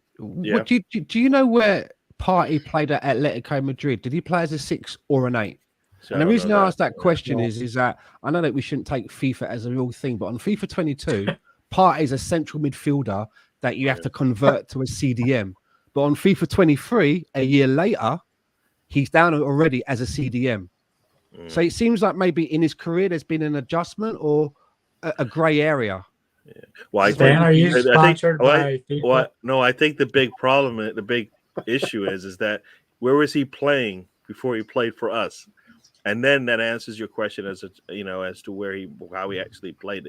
Played in a much better team with much better players around him. He did have a good midfielder. So I think it's a totally different situation here where he is our best midfielder, right? Yeah. Right. So I that's why Sambi, if I've always, like I said, Sambi is not our second. Is not behind Partey. He just happens to play there today because El Neni is not there. But El Neni, I never wanted to be behind Partey because he's okay. Can I ask you another question as well, Gary? Do you think that if we went out and bought, say, another traditional number 6, could you put Partey into Xhaka's position and get a result there? Do you reckon? Do you know what I'm getting at? Putting him a little bit further right, up. Pushing Partey further up. If we say get a Danilo, let's say for instance. I mean, I think that's what people thought would happen if we had Basuma, right? You put them both in, and then you can push Partey forward. So, yeah, I mean, for me, I don't like the way we're playing right now. Nah. Because the way we're playing right now, I think I want a better Xhaka than I want a better Partey replacement that pushes him up the pitch even more. Because unless we're like the way we're playing right now, he's playing fine. I don't see why we would need to change that and push him up the pitch. So in your mind, then Partey's playing in the position that he should be playing in for us. Yeah, I agree. Yeah. I agree. Yeah. I mean, it's taken 6 years, but we're getting the best out of Granit Xhaka right now. Yeah, and he's not considered like there are better 8s out there in the world, right? Whereas Partey was considered one of the best in the midfield, right? Yeah, in football. So for me, I think makes you wonder why Wenger never played him there when he thought he was in 8. Because who did we have? Well, who was going to play that role where Xhaka was supposedly playing? Yep. We didn't have a better player, and that's the problem when you don't have a better player to replace to play in that position. Part of the problem as well is that Partey is just so good. Yeah. Lakanga is a decent player, but Yeah. he's not Partey, and that's the problem we have to fill is that gap in quality between Yeah. those two players. Yeah. Or And used the players correctly. So we've got a player that's not giving Thomas any competition. We You're need right, someone in that spot that keeps Yeah. Thomas Partey thinking, if I fuck up, this guy is straight in there. That's what you want, right? With Lukonga, he plays when Partey literally cannot, yeah. whether he's knackered or suspended or whatever. That's probably not a good situation to be. No, I mean it's kind of what I believe you're seeing a little bit with Liverpool to some degree. They've got these older players, and then when they get too old, and then they don't have anybody behind them, right? The next Who's person behind? down Who's is too young. Yeah. Who's behind But- them? Who's behind Hendo? Nobody, right? Next Who's- person's But too are young. these players being played? Milner is similar to RL Nenny. He plays and he plays well, but you don't want to have to rely on him to play out Yeah. a month, right? You just don't Yeah. you just don't want to do that, so you're not going to do it. You're going to weaken your team in other areas just to make it work. So no, I mean I don't know what Sambi's position is, but it isn't a 6.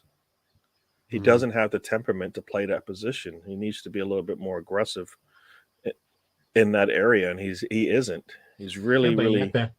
you have to he's- play into his advantages, like Tavares. Look what he's did this season. He's a Well, then wing he's back, not he's being in, played he's as a in the wing wrong back. team then because we need him to play like Partey. Similarly, you look at our fullbacks; they all bring something.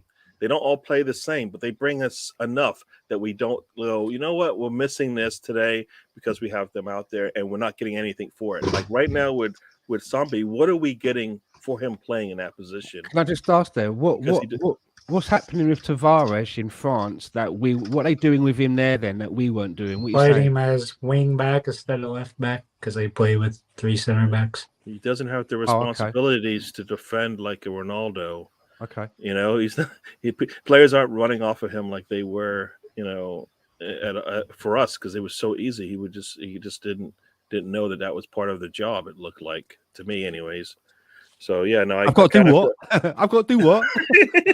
Well, I think there's a bigger responsibility at being a left back at Arsenal than it is at Marseille. defending. But in general, I think there's different responsibilities if you're a wing back and if you're a fullback, right? I ain't tackling no one. Yep. So and I think that it's the responsibilities of the position that is he can't do, not, I think it's more. I just think it's just a different role on the squad. Because we think at Arsenal, his main strengths were going forward and not defending. Yeah, we have So a I lot of think- that, right? We Yeah. have a lot of that at Arsenal. A lot of players good going forward, For but we need him to defend as well. That's why Sambi and Partey is so far apart. And But I do like Stanby though. I still want us to persevere a bit more with him, whether it's on loan or more minutes or. Do you think we'll get enough? Think we'll get enough of an idea for the rest of the season, Stan, that we can make a decision in the summer? Only because we're so short. He's going to get minutes. We know that. Does anybody think we know should that loan him out? Thomas Partey's no Granit Xhaka. He's not In just the like summer, he's not. Partey's not like Xhaka. You don't just put the batteries on, turn him on, and watch him go. He needs to be handled, put in cotton wool at times, and put away. And when he's been put away, who else is there? And then he's not there. So that's it. We're going to find out. Let me ask one question. If Partey had not come on today, let's say just Partey and Erdegaard did come on, and Sambi stayed in the game, do we win this game or does it stay 0-0? It looks exactly like when we played Bodo. 0-0. Because that was the lineup we had in Bodo. Okay. You had Sambi, you had Erdegaard, and you had Vieira. What do we have today?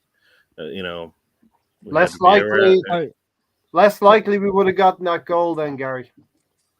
I think it's less likely we get that goal. Yes. Yeah. Okay. Yeah. No, because I think as soon as you put Partey in, you saw it. Like I told you saw Jacques and Erdegaard, a couple feet away from the box. Yeah. We barely saw that in the first 60 minutes because they had to keep coming back and supporting the midfield a lot more than usual. And whenever we got the ball up there, one of them was, in some cases, behind Sambi, right? And I kind of feel like that's where as much as Xhaka looked really good, I think that's because of Tierney on that side, because on the other side it was Tomiyasu, but he doesn't push. They don't we don't push the ball up as much, so we had to let the ball kind of let people attack down the sides a lot more. Not we can go through the middle for sure. And in some ways, I hope this game isn't a microcosm of where we are with Sambi and where we are with Partey. Sambi comes off, Partey comes on, and we grab the goal. And, I think that's exactly where we are. I don't think it's Yeah. I think we were there last season. We were there to start the season, and I can't see it changing. wow. It just Yeah. I don't see it changing because I don't. He has to change everything he's been doing for like the last year and a half he's been with us. Does he have to change it, or does Arteta have to change the game plan? I always say if you play to your players' strengths, then you can't play in that same formation, right? Any other thoughts on Sambi? Yeah. Here's what I'm hearing. Then it sounds to me that let's say we've got our first 11, and 2 of them aren't available, and we sprinkle in a Rob Holding and someone else, we can still get by and get a decent result. But if we're going to play, a low team somewhere in a game that's a rubber stamp, and we play our second string and maybe have 1 or 2 first players in there, the drop off is too big for them to handle it on their own without having to basically draw to the well of the first team to climb out of it. Yeah, that's not going to get us to the end of the season, right? No, Because I think in a real world, Reece Nelson wouldn't be at Arsenal. We'd have sold him because that's what they wanted to do. Marquinhos would probably be out on loan. Sambi Lokonga would probably be out on loan. So there's 3 players right there that we're using on the bench and in A-team games and fielding in second team games that probably by rights, if the manager was honest, probably wouldn't be here right now in one shape or form. Mm-hmm. So we're like hopping along here a little bit. Mm-hmm. I mean, I said it when we brought in Marquinhos. It's like, what is he coming in for? Because is he going to play? I mean, the fact that he had to go to U23s is basically kind of answered that question. If he's good enough, then he plays, right? I think he wasn't. I don't think he was injured like Fabio was. So it wasn't one of those cases. And he doesn't come in with much. You were talking about coming in with receipts, coming with a CV that shows that he came in with nothing. I believe his first professional goals have been for Arsenal. And he was playing football barefoot season before, wasn't he? Yeah, playing up with watermelons. This is the kind of player that you can bring one player in. We don't have space for one player to come in to be a project. We don't we don't have the depth to be bringing in. I said this at the beginning of the season. We don't have time for projects right now. We're trying to get top 4. We can't get top 4 with projects. We got enough problems already. Okay, Gary, you're a broken record on it. If that was not our practice, Gary, we would not have Gabriel Martinelli at the club right now. Good point. That's a good point. I know Gary always says that, but his favorite player wouldn't have Martinelli at the club right now if that was the point. MO of the club. If that was the club, every club has to have. I don't like projects because we don't play them. That's why I don't like projects. Marquinhos doesn't play; he just takes up a spot on the bench. Well, he will. If Martinelli was on the squad, I expect him to play. If he can't play, then what do you have him there for? Gary, let me ask Gary though. Gary, that goes back to the thing that Arteta only trusts 12, 13 players. What you have seen of Martinelli's first season, how many games he played, Tony? Stan, go ahead. I just wanted to ask Gary, what you have seen of Marquinhos, and I know it's been extremely fleeting. What have you actually thought about what he's done? And there's been a goal here and there and that, right? But do you think that he could be a player in that mold of Martinelli to edge his way in, or what you've seen? Do you think we're doing a Saliba here? He should be out on loan right now. Do you know what I mean? I liked what I saw from him, Yeah. and I expect him to play. Today would have been the day. Yeah, I agree with you. Yeah. So that's why I get I'm upset about it. Is because I'm like, well, I saw something good from him when he played the first time I saw him play, and I'm like, well, U23s, he's too. That's not his. He's better than that. He's bigger than that. Better than I that. think what it tells us is Arteta says he can play Marquinhos against Zurich. but he can't play Marquinhos. Do you think it was a case of, though, because it was only 1-0? Let's say we had a score of 2-0 or 3-1 at like 70 minutes. 26, right? Do you think he 26 might? Do you games. think he might have felt safer putting Marquinhos on in that environment, whereas at 1-0 it's precarious, a little bit precarious. He puts on Marquinhos, and maybe not because of any fault of Marquinhos, they level. And now we've got to dig our way out of a hole. And he's thinking to himself, I've got this young kid in there. I don't know if I can rely on him. Do you think that plays any part in it? Had we been maybe a couple of goals better off or more comfortable, maybe he would have got a look in? Or do you think the manager's like, I don't trust this guy? I think he doesn't trust. Against PSV, their biggest threat in the group, wanting to seal the group, he doesn't trust Marquinhos, and he trusts. Can we dive into Martinelli's stats a little bit his first season? 20. He definitely trusts Teabag, right? He definitely trusts Teabag. 26 games, Tony, in the first season for Martinelli. Okay. 14 Premier League, 3 goals. 7 Europa, 3 goals. FA Cup, 3 games, nothing. Okay, so he played a lot of games with not League Cup. Goals, yeah. League Cup, 2 games, 4 goals. That was probably under Unai Emery, right? Yep. Don Juan. Guy that trusted the young players. Don Juan has a good point here. Sambi, not one successful tackle made in the United game. No wonder they killed us in transition on the counter, and that's a harsh. And that's part of that's part of that role. You had one job. I mean, that's got to be one of the they cannot get past you, right? Yeah. And he doesn't. He looks to me no different than Tavares. I also think. I was just going to say, he's no Gandalf, is he? No, just going to say Tavares and his defensive awareness and the defensive responsibilities. Yeah. It looks similar to what we're seeing with Sambi. He just doesn't have what we want to use him. The way we want to use him, he's a good player.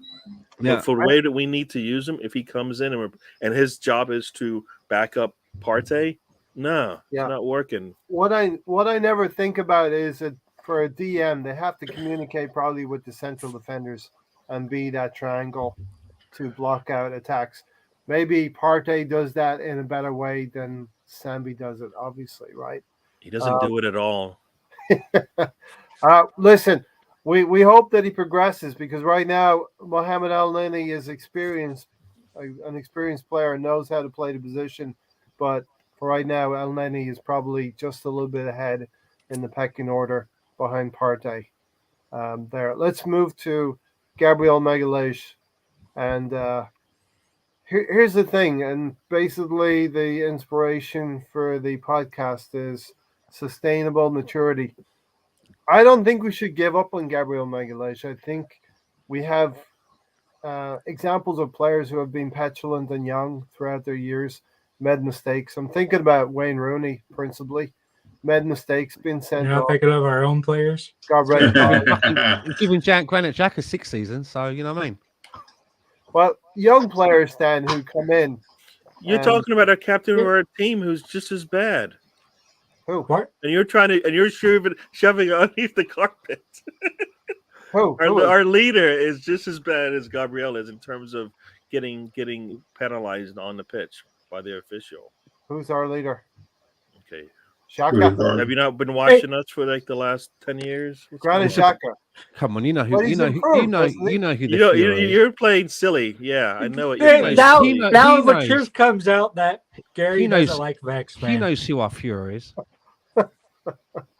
No, we're talking about his goal. Gary's going on and on. Now he won't say his name. It's Tony. What's wrong, Gary? Was he like Voldemort? Can't say his name. or Candyman. Hey. All right, so Zaka. Biggie Smalls. Yeah. No. I think Gabriel is the he's the bruiser and Seamus. And Saliba kills you with niceness. Like he just takes the ball off of you. You have nothing to do. Whereas Gabriel is going to run through you. We saw that today, right? One of the attacking players was coming at Gabriel and thought he could go through him, and he just ran into a brick wall, right? and the way the game was being called, that was nothing, right? Saliba doesn't do that. I just think they're two different styles of playing that position. But isn't Gabriel what So- we've been asking for almost a decade? That's We need still somebody strong armed in that middle, and he is definitely the Yeah, guy but- right now. I want to ask Listen, Gary a question, if I may. It does 'cause it does it does I was- it Gary, does can it does I just come ask you a off. question, Gary? Seriously, because you mentioned this earlier on in the beginning of the pod, right? And I've had a pin in it. I've had a pin in it waiting, and it was a good point that you raised. You said earlier about the partnership of Gabriel and Saliba, and you said something about Gabriel playing. You felt plays better with Holding as a No, it's pair. not. No. Huh? We're talking about I was talking about in the Europa League. Oh, Like when I saw Saliba and Holding playing, and I saw Yeah. Saliba and Gabriel and Holding playing. No more Holding and Saliba, please. Oh, I That's see was what you're talking saying. about. Holding, right. Saliba. Sorry. Okay. From both Yeah, of yeah, them. I thought So you no, were. our best pairing, we Holding don't has even to have know. a strong player. Our best next to Holding, we him. don't even know because we haven't seen what White can do with either one of the two on Yeah. a consistent basis. So we don't even know. And that might be a good question, a good problem to have because we're probably going to have to find out soon, anyways. But no, I think Gabriel plays his part the way it's supposed to be played. I believe it comes off as That's true. rash and stuff like that. My only question Because you're not because can- it make it you we're comparing Saliba, we're comparing Gabriel, two different styles of playing that position. One is brash and bold, the other one is kind of just like but watching Virgil van Dijk. When he takes the ball off you, you just like, okay, I lost this one, and that's what it looks like with Saliba. Whereas his other center backs, are just gonna knock. You're gonna know they're there, and that's what you get. So okay. yeah. But Gary, I'm not talking about their styles. I'm talking about can Gabriel Magalhaes learn and mature? Saliba got a yellow card. Gabriel got a yellow card. They both got yellow cards against Leeds. And right now, Saliba has 4 yellow cards. Gabriel has 2. Right, and we're always on. And which one Gabriel gave a for being- handball? We're all That on Gabriel for being the penalty. rash one and all this kind of stuff. Yeah. And Saliba is the one that potentially could miss out on a Which- match this season before. What's the one that before gave away a Gabriel. penalty? Who But gave Gary- away a penalty? Yeah, Who Gary, gave away do the penalty? Tony's asking. it's Saliba, right? That's But you know correct. what? They're both young, and that's the problem. We don't have. Who's made you know- more mistakes? Who's made more mistakes? I think Gabriel's made more mistakes. But do you think that He was forced into more do mistakes. you think that is a better Gabriel's answer. left leg is so vital or do you think that he really Dad, you're not allowed to talk about left legs when I'm on here. or do you think that he really rates Gabriel? Because is there not, there's been Yeah. many successful teams down the years that have had 2 right-footed centre backs. I mean, are we ever going to see, for example, Saliba and White as a pairing with White on the left and Saliba on the right hand side, for Yeah. example? Or do you think it's that left leg which is so wedded? Dad, Sorry, Tony. relax. Okay, but do That you know other what I'm getting leg, at, though? yeah. Because he plays Yeah. him in the Europa League, and then it gets round to the league game, he's there again. Yeah. And is that because he's wedded to him because he believes in what he brings, or is it the attribute that I'm not allowed to mention because it upsets No, Tony? I think it's You what can he mention it. I think it's what he Oh, brings. is it his fucking left leg then? Because I think it's the same thing with Xhaka. Xhaka is just going to play him all. He's going to play Xhaka all the time because of what he brings to the game, right? I mean, in the Leeds game, everybody was all over Gabriel, but he had the best game over as a defender in that match, right? He had he Who do you think's our shines best bright. defender? He shines brightly in in a negative light, but he had the best defensive game in that. Who match. do you So think's our best defender in a centre defender? Everybody. Any I like preference? Saliba because, Saliba. like I said, he's clean. Saliba. He's very clean the way he Yeah. plays, right?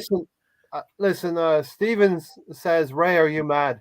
Gabriel has been good for most of the season. For whatever reason, he has Scores become goals. whipping boy now. That it's not Xhaka. His biggest problem is the extremely high line we play. I'm not here to pick on Gabriel, but I want to see maturity in his game. I want to see him eradicate those mistakes.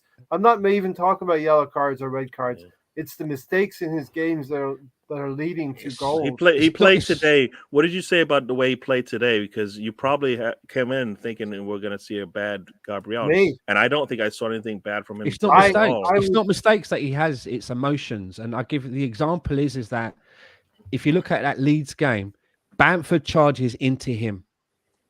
Right, he did nothing wrong. Right. Bamford charges into him. He falls to the ground. He kicks his leg out. Just That's fall the to the reaction. ground. Just fall to the ground and look at the referee like that. Yeah. That's what you need to do. But he has the Yeah, yeah. emotion in him, and I believe that if we can see that as the fans of this team, that we look at Gabriel and go, "You've got a lot of emotion. That guy wears his heart in his sleeve." And I'm not saying that's a bad thing, but if we can see that, then you identify that as opposition and you try to use every card you can to your advantage. And when Bamford come on, I'm not saying maybe the management said to him, remember, there's the defender you're up against there. One of them's a bit emotional. Remember that. Or whether he already knows that himself, that players talk among themselves. I honestly believe that the reason that he charged into Gabriel, he was hoping for a reaction. And Gabriel played right into his hands by doing that. No, and that's what he needs to learn. Don't take your emotion out of the game. You know, be in there, put your body in the way, you know, put your head right in the front of the ball if it needs to. But if you're being pushed to the ground, let the referee do his job. There's no need for you to retaliate and give the referee now something else to think about. Yeah. No, I was just gonna say, isn't it also just the nationality of the playing style, right? Brazil is going to be flamboyant and in your face and loud, and for me, the France players just aren't. So if when you come from different parts of the world, the style of play that you have is what you're seeing the difference between the two of them, right? In Brazil, it's you come through that middle, you get your head taken up, you getting your head taken off, right? David Luiz, same thing. Yeah. So and the reason why Chelsea look at our striker. the reason why Chelsea did so well with him back there is because of that same brashness, the way they play, right? But then you look at who's United center back, right? Varane, right? You don't think of him like that. He's not barging anybody over. He just plays a really clean game, and so there's two different styles working together for us.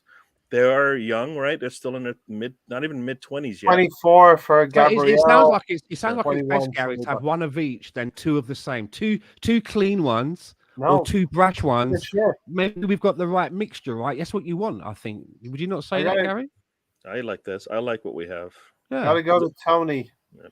Tony had his hands up. Alonso, if you want to... He wants to go for a piss. You want to say something, don't exit, Alonso. There you go. He's just gone. And Tony left. Say something, put your hand Maybe I think Alonso's just taken him to the toilet. Tony. I was going to say, just look at our striker, Jesus, who has the most fouls in the league and also been fouled the most. Yeah. So it's harsh, brutal kind of football in South America. Yeah, exactly. Don Juan says the number 6 is one of the most important positions on the pitch. We need experience there. I'm not sure Danilo is ready. Could Danilo come and be that backup to Partey and play some games? Is Danilo much better than? Is he actually? He's playing a position right now, right? And he's probably playing it a little bit closer to what Partey's playing it, the way Partey plays it, right? Yeah. So it's and then if you have an El Neni on behind him, then you've got what we've been looking for is kind of the next one up, but then also a player behind it can push, and can show you how to do it. Talking about as well, Gary, the age. I always talk about the age profile, right? Yeah. You need a youngster, one guy in the middle, and then somebody who's at their peak, right? Alonso, got anything to say about Gabriel Magalhaes? Listen, for me, he's an emotional player, yes, but he has to. He can play with emotion and keep within the laws of the game as well, right? And not make mistakes. Yeah, when I'm watching a game, especially with my friends, they notice his mistakes too, and it comes when he's under pressure, and whether it be emotion or just lapses in how we choose a game or focus, whatever, it could cost us, and he has to kind of get better at that. With that said, he also has a knack of playing with diversity. look at the home game, for example. He let one in, or he didn't defend properly. I believe he scored a goal that led us to a victory. So when he makes a mistake, he knows how to play with that adversity, whether it be a yellow card or what have you. So that lot. There are things he has to improve on, which is kind of not his fault that he gets trapped like that, or he's out of position and he gets caught. Rather, last year he saw his deficiencies whenever it wasn't Xhaka tracking back fast enough or Tavares going back enough. So this time he's gotten better in that, but I think it's kind of unfair that his mistakes are all on him. I think that him having better defense in front of him has helped a lot this year. But yeah, he still makes these bonehead decisions that leads to goals scored by the opposition. But he could play through that and defend better, I guess. Mm-hmm. Gabriel says I have more. Or BX going to say I have more faith in Gabriel of all of our center back. I don't. I think Ben White is a pretty good defender himself. Ben White is underrated. Rival fans are hearing Ben shite, and I don't see where that's coming from at all.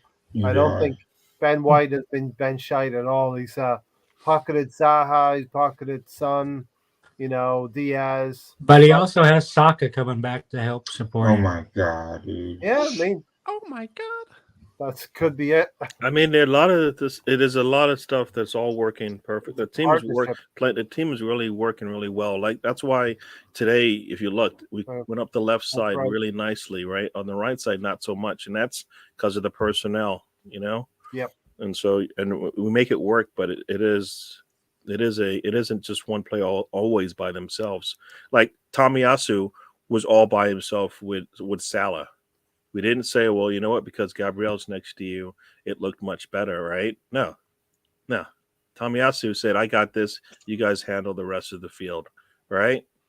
And some players can do that, but we don't have that many that can do that. So, yeah.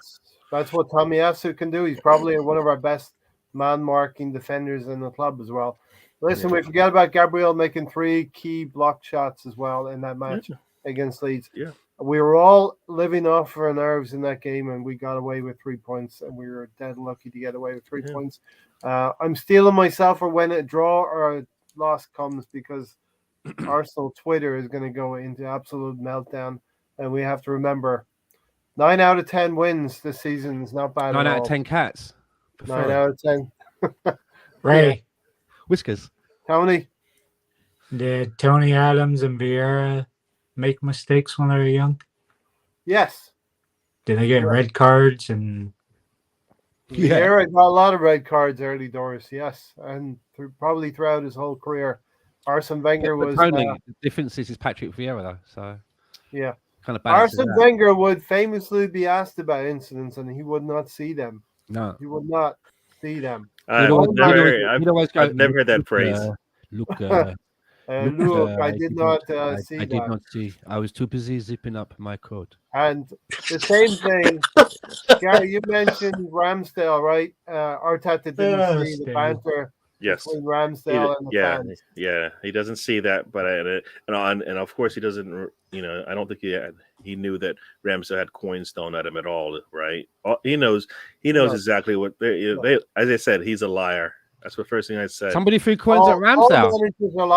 He had coins thrown at him. Yeah, really? Fucking hell, man! I should put that into fucking Tony's fucking crowdfund thing. Let me tell you something. All managers lie. Every manager lies. When it suits them, they will lie. Klopp will cry about the fixtures. You know what I mean? And the length of the grass and the the heat. Apparently, the heat of the sun as well is a factor. Yeah. Like we said, I think Gabriel he's perfect for what we need. Yeah. And he is young, and you know what? He'll get. He might not do as many. I think for me, most of the silly things that he was doing were some of those back passes that he was putting his team under pressure with. And he's kind of cleaned it up to some degree, and like the thing we saw against Leeds, I think that would have happened to anybody who's that type of player, right? If you knock over a Jesus like that, he's going to get up, wanting to fight. Whereas Saka is probably just going to just get up, Yeah. He won't be as boisterous when he gets up. So as Ray likes to, make his obligatory sponsorship appeal for Liverpool, I will add on to that I thought it was really good in the summer transfer window where all of us Arsenal fans, me included, bigged up Darwin Núñez so much that Liverpool went out and bought him. He fell for it. Just like Martinez as well. Yeah, exactly. We've done a Lisandro Martinez. What the fuck's going on? Stan said Liverpool it's become an RMO. We put out feelers and that. And Ray just said Klopp the other team. Yeah, we just put the other team. We are manipulating. We are manipulating the table all by ourselves by bringing duff players to all the other teams. You got to sleep, and then you got to sleep that night, right? Everything's all quiet. You wake up in the morning, and there's teabagging training. You're like, who the fuck's that? Where did he come from? I mean, that's 150 million right there. Liverpool and United have spent on players that Arsenal have scouted for them. Arsenal fans, podcasters. Let us have a like, please, flight crew, if you're enjoying the conversation. They'll like it if you post up like Riddy's last comment. Hit that like. What? So they'll like it if you post stuff like Riddy's last comment. Wow. Tony. Okay. I am still here waiting for Tony. Who gives a fuck? Well, we're getting into that next. Who gives an F? There is a lot of them this week. There's a lot of them. They say the table is shaped after 15 games. I think it's shaped after 10 games, and we're there right now. We're close. Wherever we are. Whatever you know. I wonder if the season, throw it out the window because you got a World Cup in the fucking middle. I wonder if our upset picks are shaped after 15 games. Yeah, I hope not. I think Ray starts manipulating the numbers at some point. You're in third place right now. Okay, here we go. People just want Saliba to succeed so badly that perhaps they're forgetting how good Gabriel has been for us. Good point. I mean, shiny new toy. I'm in no way, shape, or form going after Gabriel Magalhaes. I want him to progress, and I want him to. It sounds like I'm joking. That's me. Sounds like you're stealing your lunch money, right? Not have these mistakes, high-profile mistakes that we're talking about. Ray, what's the Kahoot theme for this Sunday? Don't fucking tell him, cheating bastard. No. All right. Move on. I mean, damn, Stan is like, nah. It's about it's. I tell you what it is, Riddy. It's going to be a Kahoot quiz about the tenure of Liz Truss. So do your homework. There's not much to learn. So let's see how much fucking Southampton trivia we know. BX Gunner, the game is on at 9 a.m. on Sunday, 6 a.m. Stan's time, 8 a.m. Alonso and Tony's time. There you go. Too early for you, Stan. You're going to have to think about this. You're going to pull an all-nighter, Stan? What time is the game again on Sunday? That's 6 a.m. your time. No. If it's on Peacock, then I'll just watch it on replay. Yeah, it just ruins my whole day because I can't go back to bed after the game. You know what I mean? Once I'm up, and then I'm just groggy all day and no good for purpose. And it's just like, so I don't like with 7 or 8 o'clock kickoffs. No. Especially for fucking, I don't want to get up at 6 a.m. in the morning just to see fucking Ralph Hasenthal. Oh, come on. It's Ralph Hasenhüttl. I love him. He cries if he wins, he cries if he loses. I love him. Ray put extra emphasis on that. Old fucking tiny tears. I like a good Hasenhüttl. I like a good Hasenhüttl. I like me a bit of Hasenhüttl on a Sunday morning. All right, so our October is looking pretty good. The hunt for Red October continues. Do we want to talk about Southampton next, or do we want to just go through the fixtures? Well, quickly, then I'm going to go for a pee. In sequence. They're like a bogey team, innit? And they're one of them teams that you watch them 1 week, right, and they get absolutely battered. And Ralph Hasenhüttl bawling his eyes out, and you're like, "No, give us a card roll." And the next week, they go away from home, and they play someone, and you think, "Oh, this is going to be a slaughtering," and they humble them.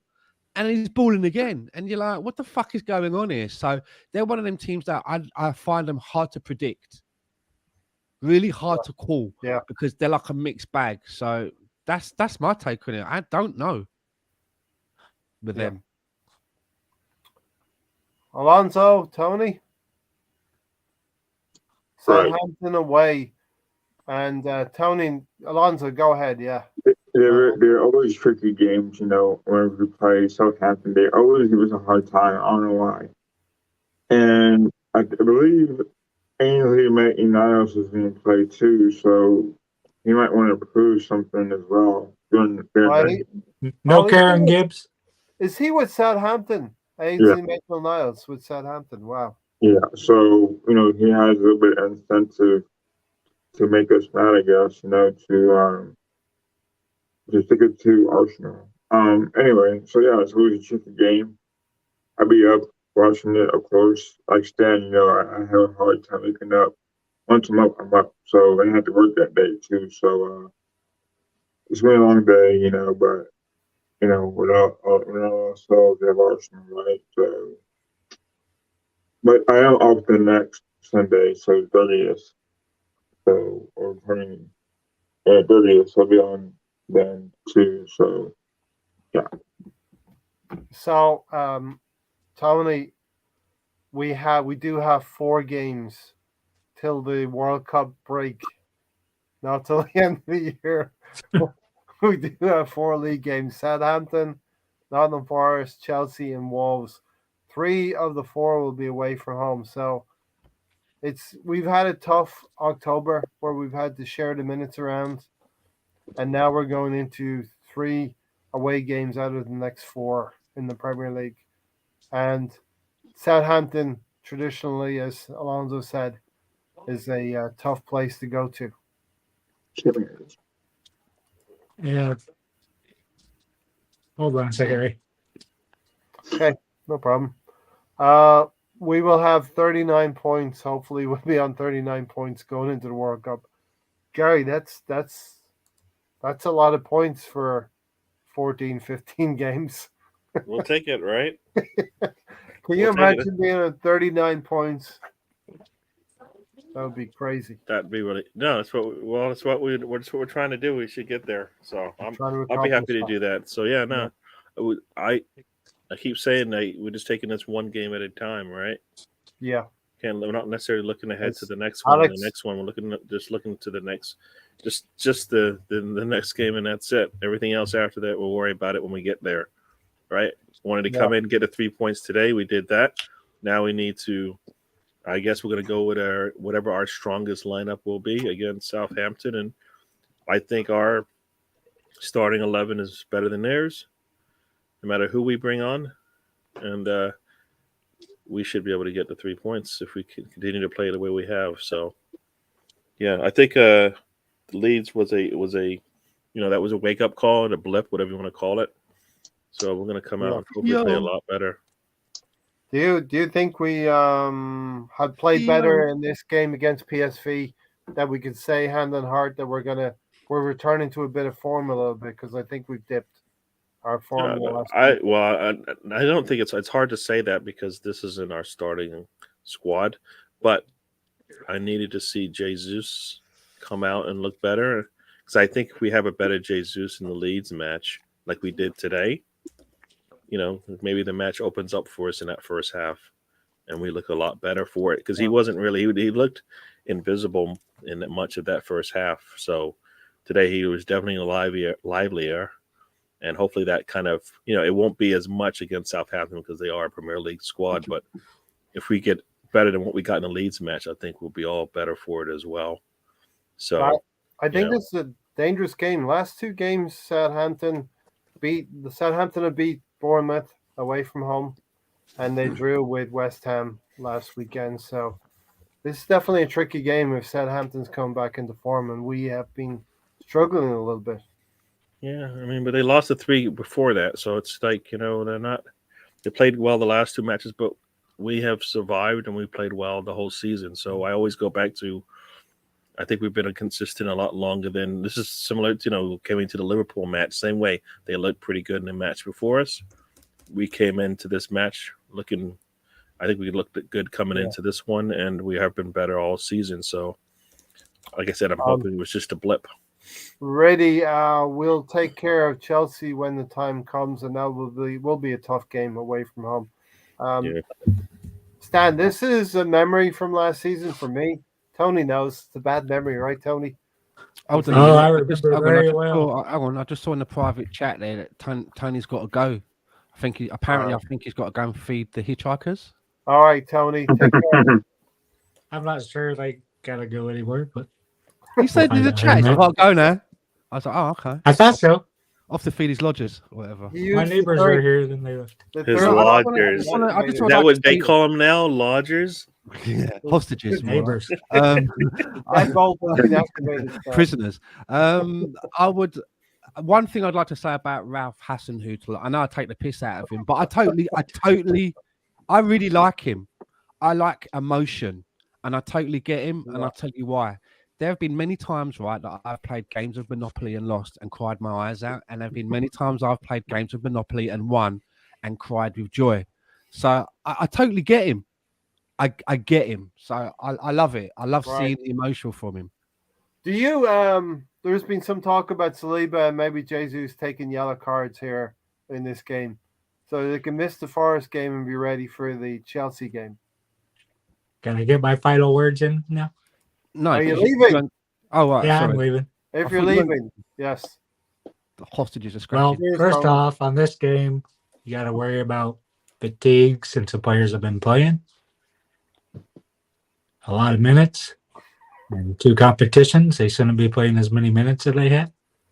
You've seen in Europa where Arteta is actually getting the substitutions right, bringing them on at 60 minutes, like you should. Wow, a seal of approval for Arteta from Tony. Don't believe it. Yep. And so this could be a trip-up game. I might pick it as my upset pick. All right, But well, you don't have to commit to anything, but that's what you're saying. But for Riddy's pleasure, No, Ray. He said that this was his upset pick. I've made a note. That Of it it. might I said be. it might be. Said it might be. But for You have to be Brady's careful with pleasure. Tony Stan. You have to be careful with Just Tony. for our listeners, we take this upset pick, or maybe it's All just right, me, he's- very seriously. He does have to go, I think. Just me then. can we get to my who gives a fuck game of the week for Yes. Riddy's pleasure? That would be Leicester coming to Wolves. So nobody cares about that fucking game. So there we go. I do. I think Brendan Rodgers. Man, you know. I care. Who was your Don Juan man in the match for tonight? Alonso cares. We care. I'll piss Gary off and save X Man. How do you do that? I don't know what. What I did don't. do? I don't care what you do, Tony. But you wouldn't even say his name. Gary's Gary going to go Xhaka. full Hassan. Granted, is Xhaka. All right. Gary's going to Voldemort. go full Hassan. Hi everyone. Thanks, Good Tony. night. See you Take Good care. guys. night, Tony, mate. Take care, geezer. Make sure they're all locked down, okay? Make sure they're all. Yeah. All right, and there's the updated from the midweek game. Sam is out in the lead, 59.5. Fucking Tony hell. is in second place, 53.5. Tony, you and Tony did not pick any points. No. This round. I was gonna. You know what? When I was looking at that, there was a couple I was looking at. I was toying with Man United.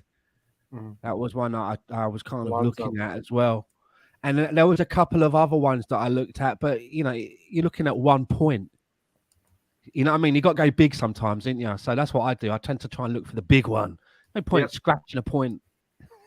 I went for Nottingham Forest. I was trying to go big, but they got a 0-0. I saw when you done that. I did chuckle when I saw your pick.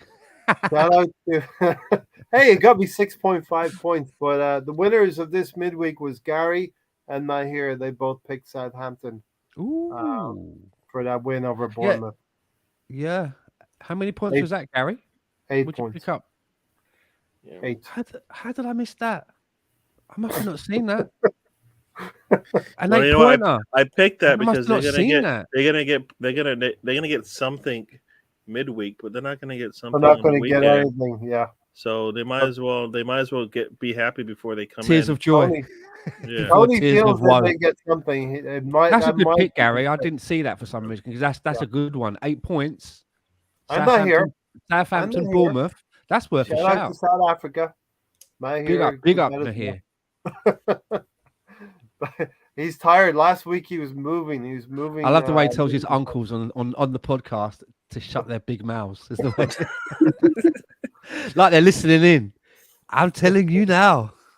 If you shut your big mouths, all of you. I love it. It goes I really, love the energy that he brings as well. it's from the heart, man. He means that shit. He means it. He means it for sure. All right. 9 wins. What is it? 27 points.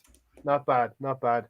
If we can pick up another 12 points, that would be brilliant. Can I say something about this beginning to the season that occurred to me, right? Because the start to the season that we have now had, that you've displayed up there, I'm right in thinking that Arsenal haven't had a start to this season, these numbers in the first 10 games or whatever it is, since some shit like 1904, 1908, the year whatever. So that tells me that there is, and unless 99% of Arsenal fans living right now haven't seen this before. No. Right? There's very few people that are over 100 years old walking the planet of the Earth, right? Now, perhaps I don't know. Maybe Jacob Rees-Mogg could be thrown in there. I don't know. Who knows? I've not seen his birth certificate. Don't worry, it's a Conservative Party thing. But no one's seen this before, so that tells me that people who we love, like why not, who comes in here faithfully. I'm thinking to myself, how can we right now have anyone that is an Arteta out? And the reason I say that is you've not seen this shit before. I'm 53. I've been supporting Arsenal, for 43 years. I've never seen this before. We are not seeing anything we've seen before. So, in the words of Seamus, are you not entertained? Mm-hmm. I don't see how anyone has an argument right now, because this is unprecedented. This is uncharted waters. We've not seen this before. Yeah. So how can we not be enjoying the moment? Because there was a post that got a lot of traction by a fellow podcaster, Jacinho, on Twitter. And I think it was after the Leeds game, she was like, I ain't celebrating that shit. Words to that effect. And it did spark a big debate in the comments about, well, the game might have been ugly, but you should be able to celebrate a win. And other people are agreeing with her. Yeah, I wouldn't celebrate that. And for me, my opinion is that I always celebrate the wins, no matter how small, because in football, you don't know when the next win's going to come along.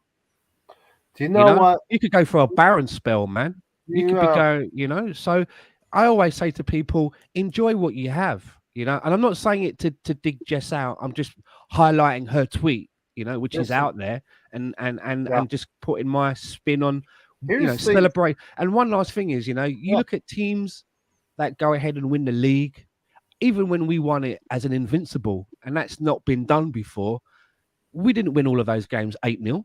There were some ugly wins in there. There were probably some matches in there where, come half time, we were down and out and managed to pull it back in the second half. And the history books don't document all of that. It just tells you the score. So I'm just saying, enjoy what's happening now. I am. And remember when Arteta got appointed, I was 50-50 on that shit. And it got to a point where I got up to 80-20 where I was like, this isn't working. But here's what I would say. And Tony triggered me to think this way. And Tony, yes, I'm going to give you props, or maybe not. But Tony triggered me. That Crystal Palace, the first game of the season, Tony's the one who came out. We only had 30% possession. We were terrible. Between 25 minutes and 80 minutes, we played horrible. And I came to the realization, Tony, that's your opinion, and you are entitled to your opinion. And I'm going to have my opinion. And your opinion is not going to trigger my opinion to make me feel a certain way, because I felt a different way about it. And I would say to anyone, if they disagree with something that's being said, that's that person's opinion, and they are entitled to their opinion. And that's all I would really say about that. I don't agree with it, but I'm going to celebrate an ugly win, because you know what? We've had 8-9 other games that haven't been ugly. Alonso, what's your thoughts on it? Just that point of celebrating. It's your opinion, and other people have opinions. And you and I have gone back and forth and Tony. You know, Tony will always come back with possession and stats. What's your thoughts on that, Alonso? Yeah, the win was ugly. In some cases, you could make the argument that we should have won that game because these were better than us.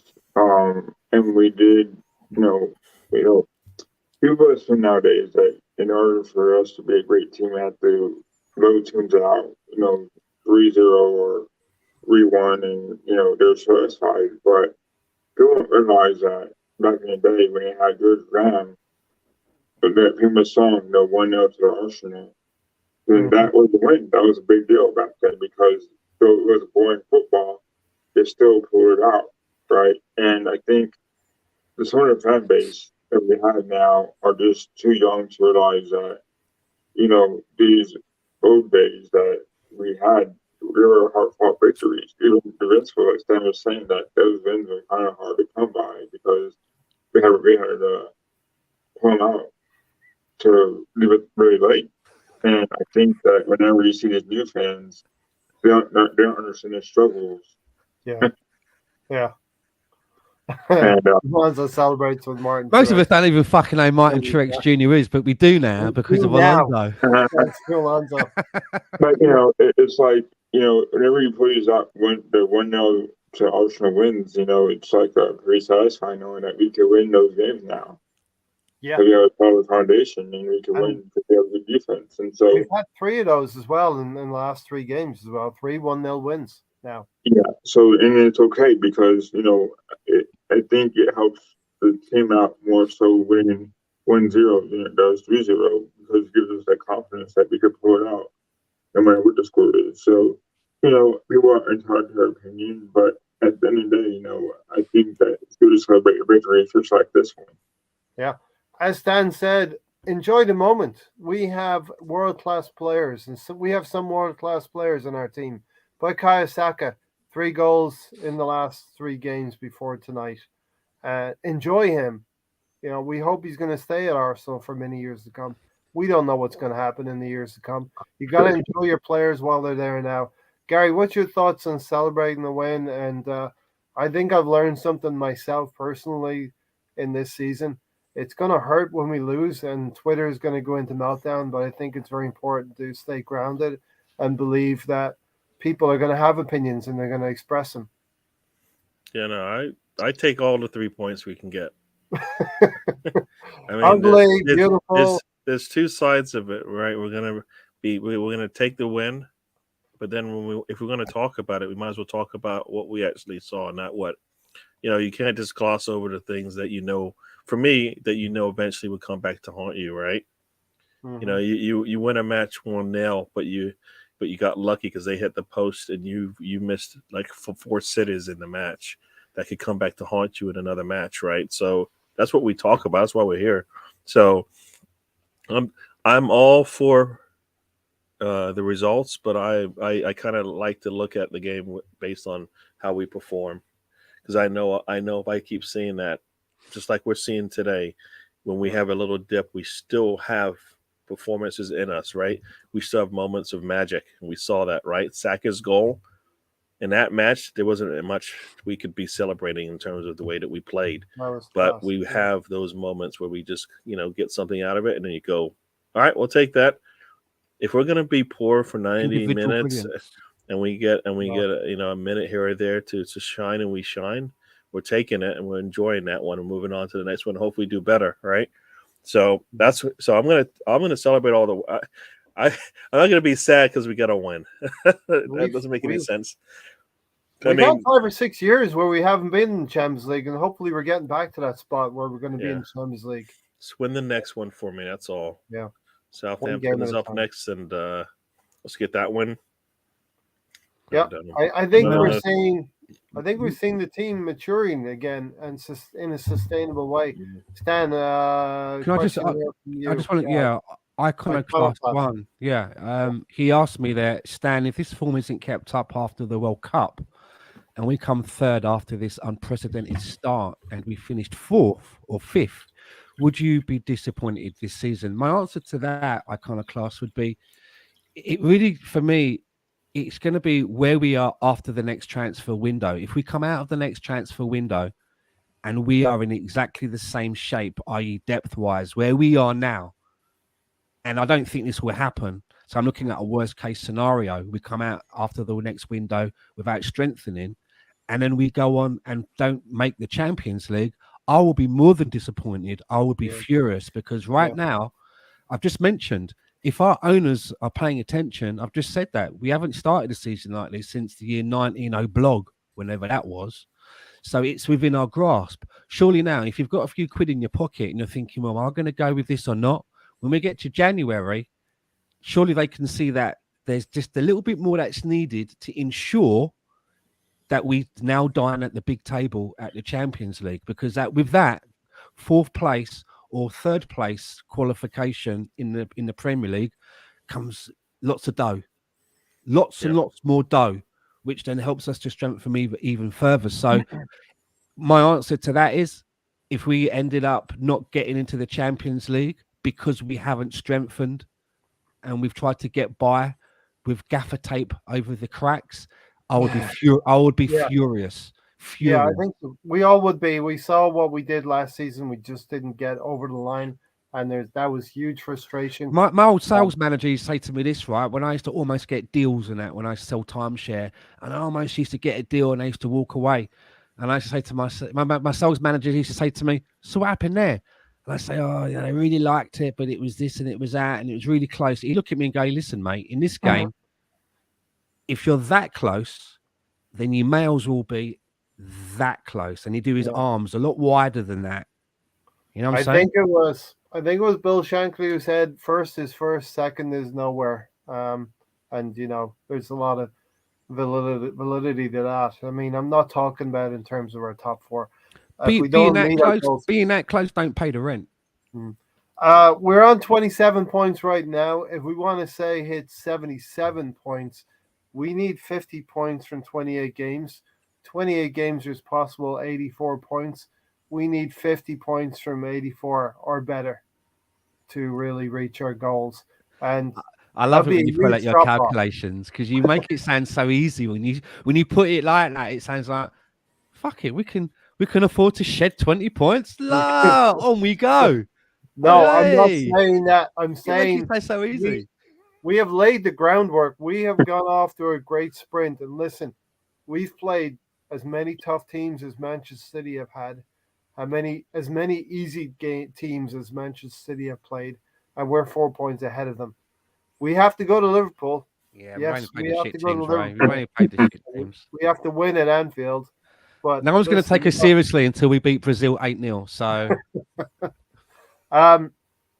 listen, a quick moment to give my gratitude to all of you who do come on the podcast, and all of you who are not here right now, panelists, all of the people who are in the chats watching. Really love getting together twice a week, talking to Gary, fighting with Gary, talking to Alonso. You mean being the referee between you, Gary, and Tony? Yeah, I mean Tony is part of that as well. You too, Stan, Mahir, Sam, Matt, you're all involved in this. So, listen, I get to do this twice a week. As Gary has said on his podcast, go check out DWTT. He does great trip shows, and he brings Tony on his trips as well. I don't know why, but yeah, could big up Gary. But listen, I think Gary has said it. Listen, we don't go crazy doing thumbnails. We just put shows out and we put content out. And our thumbnails are now cropped. I educated Ray on how to do that. So, yeah, we're getting there, right? But, it takes time to put this stuff together. People think we just turn up and do a podcast. Well, Stan does that, right? You're the prima donna, aren't you, Stan? I just turn up. We blew M&Ms and all that stuff. But there is a little bit of promotion to be done. It is a busy time. Thursday evening for me and Sundays for me. Gary does Saturday and Monday. So there you go. 4 days out of your week. You're covered with Arsenal content. But listen, we do appreciate you guys watching us, and I appreciate the time Gary, Stan, Alonso, Tony all put into us. into being here with me as well tonight and on Sundays. Can I say And as well, we have a lot of regulars that come in since I've been part of this with Ray, going back a couple of seasons now. We have a lot of regulars that are faithfully in here. You all know who you are. Arsenal Misfit, Don One, Thunder Road. Do you know what I mean? BX going out, Riddy, Russ. You know, all of the usual suspects, man. And we love that you come in and listen to us have a chin mag about Arsenal. But you know, when you see the tweets go out, if you do follow us on Twitter, you know, retweet it, let people know, because we'd like more people to come in. Yeah. We'd like more people And to have a chat with us we- and widen the circle. And we do see, you know, new people popping in. Iron Class One, that's a name that I don't remember. It might not be Iconoclast on has a been here regular, but- before. okay. Yeah, he's in the But there's chat. been a few names coming in over over here. the few weeks and that, and we really appreciate it. So just do a bit of admin, drop a like, do a share. Let's try and widen the Arsenal fan circle and make it a bigger circle. We want to make it a bit bigger, but I actually like the fact sometimes that it's a niche. It's a little bit of a cult thing, and we have the same. Yeah, if we were a band, we'd be the Fall. You know what I mean? We'd be the Fall. Yeah. Yeah. Yeah, definitely.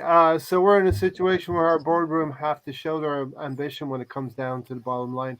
We're getting to that point in January where we're going to get to a point where what are we going to do, Gary? You know? No, it's clear what we're going to do, because I mean, Arteta has to know. Look, when I go into the Europa League right now, if he's talking to the board, he's like, or he's talking to Edu, I don't have what I need. I really don't have what I need. I don't really want to have to keep putting in my starters to finish off matches, because I don't have the numbers to get players in who aren't playing, and they don't play, right? He just Well, talked about right. I can imagine Edu going, what the fuck? You've got Marquinhos, man. It's okay. Well, you know what? You know what? The fact that they brought him in and they don't play him, that's it. That's when Edu's probably looking at you know, Arteta going, I brought you a player, you don't play him. Nelson's healthy, you don't play him, right? What's going on here, right? We've got players. If you don't play them, that's where either Arteta is letting them control his team too much, giving him players he won't play, And or the other thing, Gary, is as well, right? Don't play Nelson, and I kind of get it, but apparently everyone tells me that Nelson done really good playing in the Eredivisie, and that's so you think you know PSV inside and out, then, right? Yep. You would have thought so. No, I just So like for me, if they're not going to play, then they got to go. Yeah. Right. We just can't be, and that's for me. That's where I'm like, nah. This is They can't go because we're short, though, innit? They can't go on loan or whatever. You're not playing it. You're not playing them anyways. We have. So you're wasting. You're wasting it. You're wasters. Play what you're play saying what, that we're running people into the ground, then, right? We're running them into the ground because they're playing more minutes than they should. But they won't play the ones they have to make it easy on them. Yeah. So why don't you just play the academy players, right? You put them on the bench, right? Every week there's like 3 or 4 players, midweek that are on our bench who none of us believe will have a chance to play. And then you're like, well, why? If they're good enough to go through this practice with you, play them. We saw Patino play last season, right, in the EFL or whatever. He looked good, for a bit. Is he going to be able to do that game in, game out? No, but you're bringing him in. You know what? Like when we play, I'm hoping this is what happens. We go to PSV and we just blow them away. And when the youngsters to get in and play, right? And we can afford to play a player then like Cedric as well, right? Get him out there and save someone if we finish a game with a game to spare. Just wheel him out. You might get one good game out of him, and you never know when that is. So you got to play him. So. Yeah, we're going to be in a situation where we have to allocate these players to the FA Cup and the Carabao Cup. But listen, want to get into the Premier League weekend preview, and we'll go really quickly through this. We're going to be way here for about 10 minutes, maybe. You know what I mean? Gary, I'll start off with you. Nunes, Darwin, he's starting to score again for Liverpool. Liverpool are getting some traction. They go away to Nottingham Forest. I'm going to say Liverpool get another win at Nottingham Forest. No, that's easy. Yeah, Liverpool gets a win. I don't think anybody's going to say different. Next. Stan? Why do we – come on. Let's not – Why? Okay, all right, keep going. All right, the next one, right? Nobody's gonna say Forrest is gonna surprise them. Yeah, if that happens, that's a massive shock. No one I can say got they ya. predicted it. It's like wow. Gary has taken over Tony's duties of this is the shit game of the week. Don't give a fuck match. Yeah. Don't give a fuck game of the week. Alonso, Liverpool. Everton at home to Palace, Alonso. I'm going for Liverpool. And this match, I'm going for Everton are on the slide. Palace. Everton are on the slide. Okay, Crystal Palace. Yeah, I would agree with that. Crystal Palace get an away game.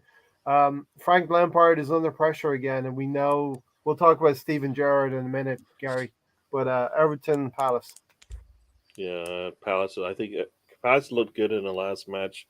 Zaha, I think he got a goal or two. So yeah, it should be they should be able to run over them. They are playing. Well, they're playing on the road, so we'll see. Tony's second favorite team, Crystal Palace. Dan. I think the only thing that Everton can hope to get out of this is a draw. That's like, do you know what I mean? Like the best thing that can happen for them. Yeah. So I don't see that Everton will win this. We'll preview this later, but there's interesting games later between the second. I like Crystal Palace. There's some good individuals on that team. Yeah. But I can't quite put my finger on why sometimes they lack just that little bit of, as Arsene Wenger always talk about, sharpness. I don't know what it is, I don't know, they're missing sharpness or something, but some good players in there. All right. We're hoping Manchester City could drop some points, but it's Brighton and Stan. City are at home to Brighton. City are at home to Brighton. It's funny. Is it who in their right mind bets against Haaland? Yeah. That's the thing, right? Especially as you didn't score in the last game. So you'd think, oh, okay, yeah, a little breather there. What's he going to come back with in the next game? 9? I mean, he scored 9 at international level, right? He could wreak vengeance on the Premier League against like fucking Arnold Schwarzenegger coming back through time to kill John Connor. We're starting to see Brighton without Graham Potter, and I think they're starting to slip a few results. Alonso, Trossard. City at home to Brighton. Don't do it, Alonso. Don't do it. This is my upset special of the week. Is it? Yeah. Blood. I said don't do it. Trossard hat trick. All right, listen. McAllister hat trick. Is that what you're going for then? Really, Alonso? Going for a Brighton win? I think so. I think. What would be the points for that then? Brighton are 8th. Okay, would only be 6 points because so 3 points for a draw.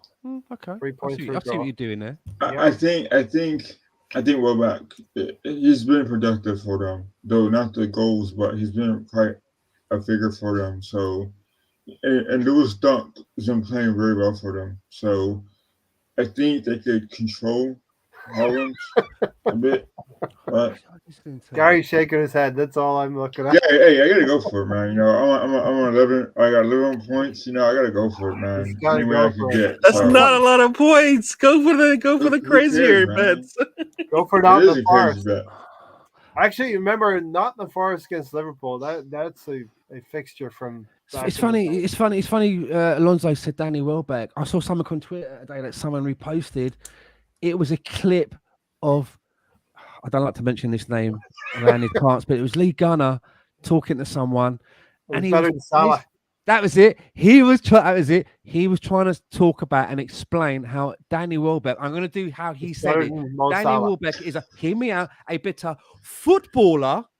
Hear me out, footballer than Mohamed Salah.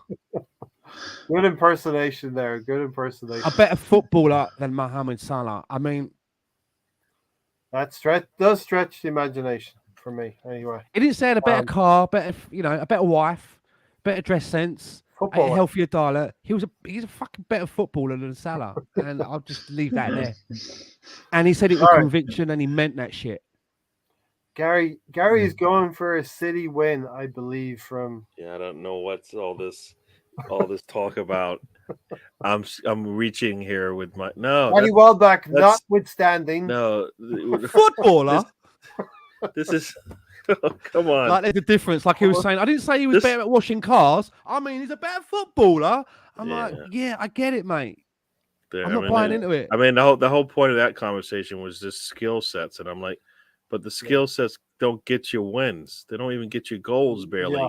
So having really good dribbling skills and passing skills when you don't see the results of it, whereas Salah has a limited amount of skill, but he's scoring at will. I don't know. Mhm. I just don't think that we're ever going to hear What wins games? we're never going to Goals. hear this sentence anytime soon. And the winner for this year's Ballon d'Or is open envelope, Danny Welbeck. Goals win games, and Mo Salah scores goals. Yeah, I mean that's like saying that Haaland's a one-trick pony. He can't do anything else. He just scores with his head and his legs. That's it. I mean, that's all he does. He really doesn't do anything else. Yeah, that's like saying anybody else is a better footballer than Haaland is. But what else does Haaland do? That's all he does. He is football. So what if he scored 50 football? goals? Look up football in the dictionary now. This is a picture of Haaland. Stan, he's going to score 50 goals, but Danny Welbeck is a better overall. Yeah, I don't. Nobody. Yeah, so I did Brent. That's just all right. That's just crazy. So I think I had you wanted me to like the City game, and like I just don't understand anybody saying City might struggle. Did you? We hope. Not only that, they're gonna struggle after they just lost to a Liverpool team who's been struggling all season. So now they're gonna turn around. They're playing at home. Yeah, against a Brighton, right? By Brighton, who's going to give them a game all of a sudden. Yeah. And Haaland didn't score. Wow. Shock. Haaland didn't score. So you know what? Came close though as well, though, isn't it? No. It was one of the. Was it a game? If I remember right, it wasn't a game where he was quiet. It was like, did he hit the bar or almost? So it's like, fuck. No. Even when he doesn't score, he's almost fucking scoring. Liverpool played him well, and I'm sure Arteta was watching this. He cut off the supply to Haaland, and you mark him tight enough. What part of Brighton's game is going to do that? No. Arsenal could. Trossard. No, he's not going to cut off their supply. He's gonna bounce off Haaland. Boink! You ever see like the fly flying in and hits like a wall and bounce it off, or his bing, bing. That's what it's gonna be like. Haaland does I expect Haaland does what Haaland wants. It's his world, and we're all just living in it.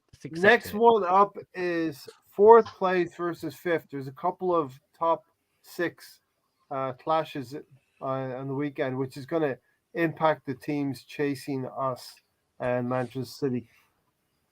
Stan, Chelsea at home to Man United. Chelsea drew 0-0. Who did they draw with 0-0 at the midweek? And Man United beat Tottenham. Who was that, Alonso? I could see this game. I could see this game being a draw. Maybe. Yeah. I'm surprised that Chelsea didn't score in the last game because, even without fucking flappy gums Aubameyang, they do score goals, right? Havertz and such. But I've never liked Chelsea. Like him even less now that old fucking the cat from Red Dwarf is playing for him. So I guess but I think obviously for us, it's obviously we don't want either team to get points. So a draw for us would be what we would want. Yeah. Those comments from Aubameyang last week are going to carry through to that game at Stamford Bridge when Arsenal played him. Gary, I'll take a 4-4 draw. You know what? A 4-4 draw, because then at least if you watch it, it's not like, oh, it was a boring 0-0. You can watch it, have excitement, but nobody wins, if that makes any sense. Draw. And we're entertained. So Chelsea are usually pretty good at home. I don't want any of those 4 goals scored by flappy gums. So okay, we got that one. He said Brentford drew with Chelsea. No, I think for anything, we want draws, right? We want to draw, and as Stan said, an entertaining one. I mean, the best for me is like United's up 4-0 in the first half, and then just watches the lead disappear. Yeah, they Chelsea- score 4 Flip goals, back. and then they score 4 goals in the second. That'd be it, Gary. One One, team goes up two, 4-0, three. and they're all like fucking champagne. The And, next it, half, and it's the an other team own scores goal. 4. It's an own goal as the ball comes off the no, De Gea pushes it onto the post. Oh wait, that's With his- wrong. with Yeah, his he chin, pushes with his it. He pushes chin. it onto the post, and it comes back off the post and hits him in the head and goes in as the whistle blows. And you're like laughing. You're all we're laughing. Lonzo, what do you That'd got? be perfect. I'd have that. Chelsea United, Lonzo. Dirty draw. He's frozen, isn't he? He's frozen. Either that or Martin Truex Jr. is hot He's shot. going around in a circle. He's- What have you got, Lonzo? United and at Chelsea. He'll come back. These nuts. You know, like this is like one of one. You know, on the news when they go, we're going over to our reporter now, who's at the White House. Yeah, sorry, we've lost that. We'll come back to him in just All a right, moment. we'll Anyway, move on. on to sport now. I think Chelsea might be United, but I would love a draw. Gary, Wolves at home to Leicester. This is a classic. Totally. This is a classic. Who gives a crap? Definitely, Game of the we week. don't care who wins this one. But Do we think Nuno will be back in charge by then? Is he going back to Wolves, right? Nuno Is he going Espirito. back? I heard he's going back to Wolves or something. They're getting him in. I think that's the talk, but I don't know if it's actually going to happen. Oh, I thought it was a kind of, you know. Let's move on to Steven Gerrard. Or is it Liz Truss? One of the two. I don't know. What can you do, miss? Chelsea at home to United. United. Okay. Wolves at home to Leicester. Perfect. This is my perfect match of the week. I'm going for Wolves. I said this would take 10 minutes. Yeah, famous last words. Yeah, that's like half hour ago. I isn't it? tried to get you to move forward, but you wanted everybody to speak on every game. So You're right. I'm kind of cut to the chase now, though, Gary. I'm trying to cut to the chase. Aston Villa versus My Brentford. steak is probably about that big. there we now. go. We're skipping teams. Good one. Good one.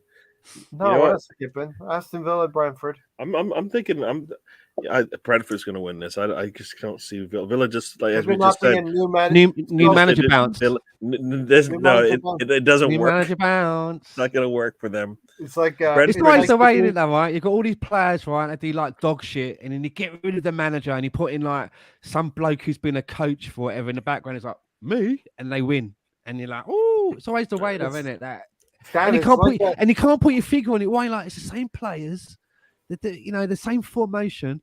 Why they? Do you know what I mean? It wouldn't surprise me because that was my pick. Do you know the reason I picked them this week? I thought he'd already been sacked. I fucking read clickbait that you Gerrard. Yeah, I read that Gerrard had been sacked about a day ago. Apparently got sacked today. I read it yesterday. So when I was doing my picks, I thought manager bounce, man. You And know, they you got- should do they, a got, they voiceover. lost, red card, and then I read that he'd been sacked. I was like, Gary sent me that. Stan, you He should put do that a out, so I voiceover. pick it. It's like a new laundry. It's like a laundry sheet. A new manager bounce. You should New do a manager voiceover bounce. ad. New manager bounce comfort. Yeah, Get your new manager bounce comfort. Aston for your Villa. towels.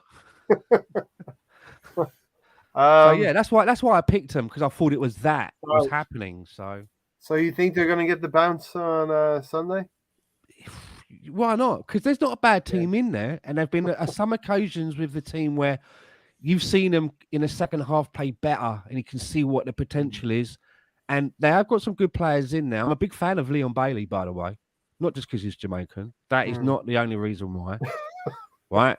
You know what I mean? I'm also a big fan of the Right, one Jamaican more time, bobsleigh. we'll believe I'm you. also a big fan of the Jamaican bobsleigh team as well. But that is That's not the another only reason. Yeah. story. But I Right. think there's some good players in there. And personally, and this is going to sound bad, right? Especially for my Scottish heritage and that, but Stevie Gerrard's just finding it out the hard way. There's a big gap between the Scottish Premier League, right, and the Premier League. Yeah. Celtic The and Premier Rangers, right? That's it. There's a couple of teams after that could maybe have a little bit of a niggle at them. But even what they've got there is those two big teams. there's no way they could come into the Premier League and do battle. If they put them both into the bottom leagues to fight their way up, do you know how long it would take them to get up to the Premier League? Yeah. I just think it's a different division, and Steven Gerrard, bless his cotton socks, maybe go back to Scotland and do a job there. He ain't getting into Liverpool on the back of what he's doing. No. It's no. it's a different kettle of I fish. thought he would have more about him. Honestly, I came in. And can I just caveat with that? I always liked him as a player. Liked his personality, and liked what he brought to the game. So it's not like I'm just digging out a player that I never liked. Yeah. I like Steven Gerrard. Yeah. Stevie G, isn't it? Stevie G. So Alonso. it's almost as if they need to just take the stepping I will for stones, Brentford. right, to learn Brentford, something. okay. And Brentford are having a good season. You know, I'm keep talking Here we go, about Ivan Toney. I knew it. Hey, he's got 8 goals this season. Come on, Ivan Look. Toney. He's got rid of the man bun. I like him a lot better. He would be our option B if you would like to have an option B. Up front. I'd rather have that option than Eddie. Anyone else say nay? No, I would switch right now. Ivan Toney for Eddie Nketiah. Right, Gary? How much does Ivan Yes. Toney get paid? Yeah. Less than I don't 100 know. grand? I don't know. Less than 100 grand? Brentford? Does he get paid 200 grand? That's quite a bit. See what he does. Well, I'm saying, right? Eddie's on 100 bags a week. I would imagine that a team like Brentford. No, you know. he makes $1 million a year, so he doesn't earn that much. Okay. Who? Tony? Private Wow. money, yeah. There you In go. terms of professional footballers, That's just over. That's, for me, I'll take $1 million a year. I'm just saying. He makes 20K a week, I'll take that. and Well, we're Wow, paying man. Nketiah 5 times as much. We're paying Saka twice as much. We're paying Martinelli He's twice got as 4 Could you times imagine as if you many rolled goals. up to Ivan Toney right now and said, "Listen, Mold, son, I'm going to give you a pay rise by 80 bags a week." Mm. I mean, if someone said that to me, I'd be like, "Where do I fucking sign?" I mean, I know we operate in different worlds, but I mean, it does show you the disparity, right, of what's going down here. Exactly. Okay, let's move on. We got 3 to go. Leeds at home to Fulham, and Leeds have had a Fulham. very, very tough stretch in recent weeks. They're playing at home to Fulham. Listen, Arsenal have been the only team to beat them at Allen Road. Leeds Yeah. have not lost at Allen Road before. Fulham they look played tidy, Arsenal. don't they? Fulham are a tidy team as well, but you know Leeds are going to be desperate for points here, Alonso. Fulham, even with all of that lead up, you still go with Fulham. He's like, fuck. He's like, fuck, Mr. Tom. Hey, it is what it is, man. Yeah. Drop the mic, Fulham. Gary, I think Leeds will win this game. I think Leeds will win this game. Yeah, this is my upset pick. Like you said, I think after today's match, the one before it, you know, Marsh is going to look at this squad and say, look, nah, we're much better. We're playing at home again. Yeah. We could play if we play at home like we did the last time we were at home. We'll get something out of this match. So, what we saw today was just really, really poor from them. They did not come out to play. I think they took once again. It's like what we used to do last season. We take that previous performance or result. We take the performance. If they took the same performance into this match today, they win, right? They were playing Leicester today, right? Yeah. They're playing Leicester and they gave away an own goal. But they took the result into the next match. That was the problem, and you saw what happened. We saw what happened there.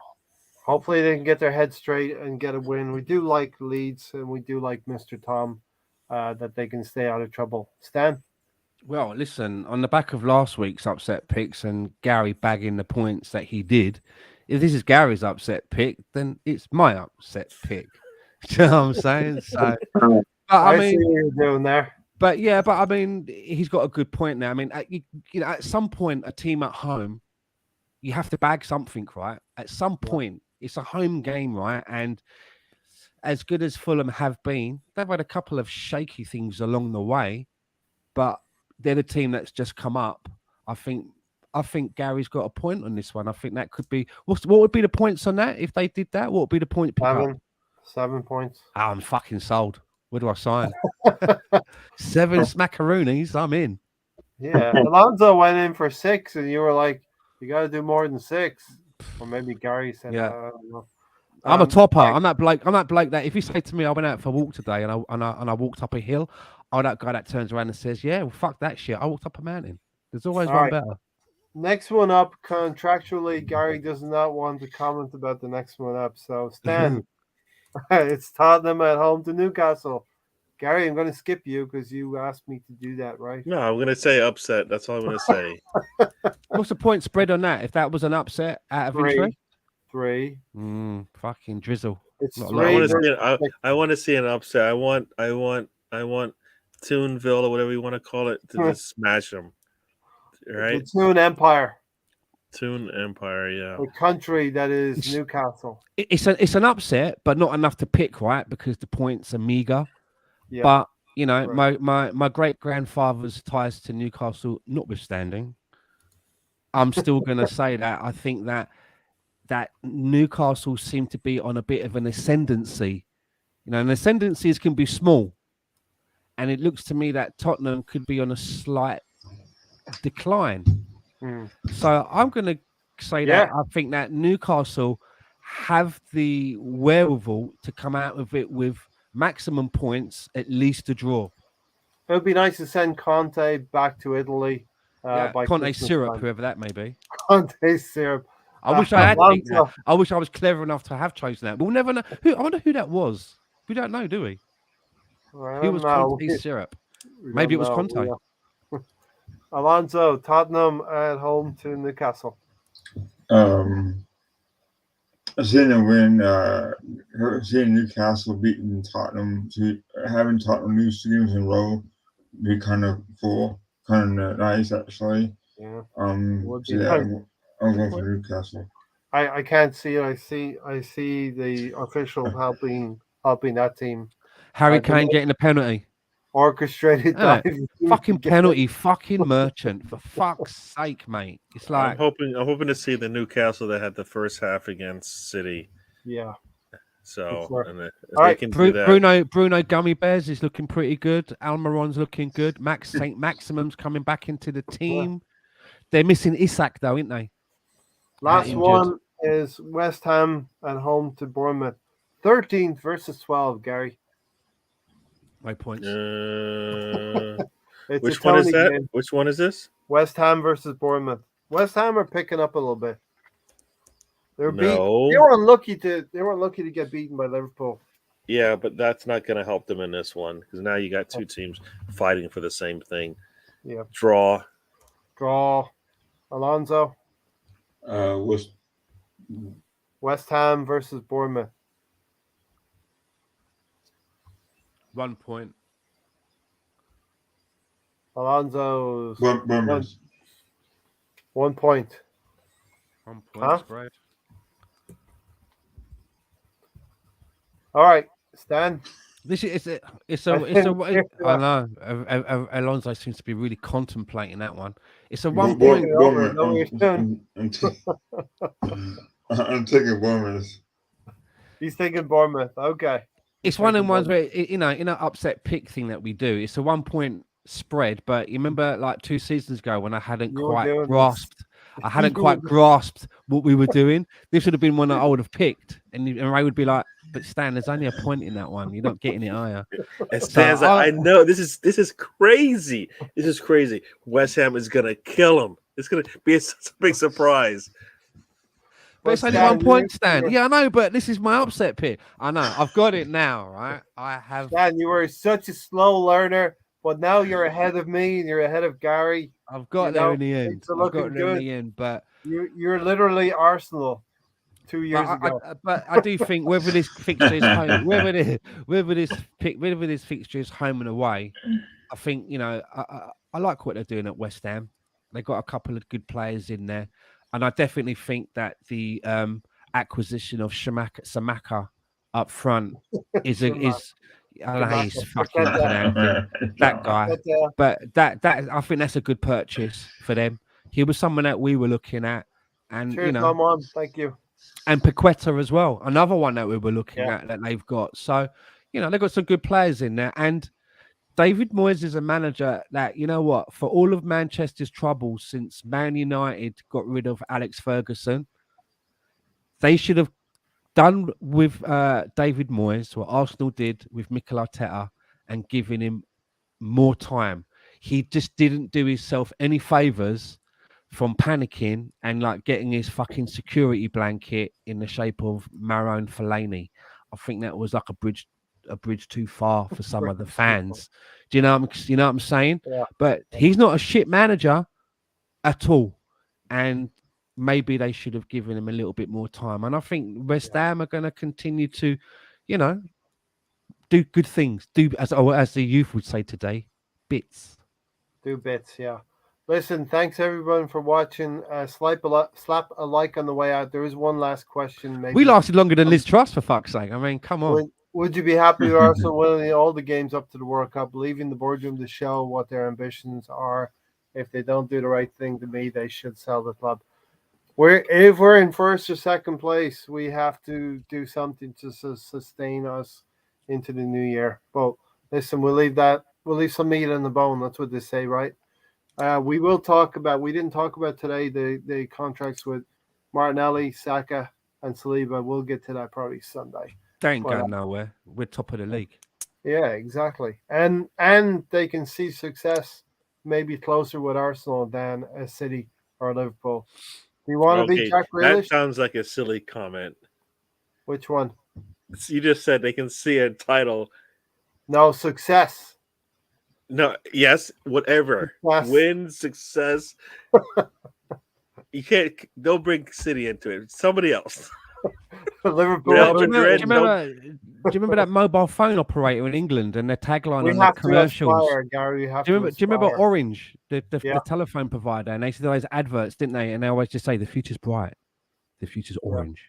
Yeah. I think that those players, they look at Arsenal in that are up for contracts, and they're like, "This is it's happening. It's happening." It's happening.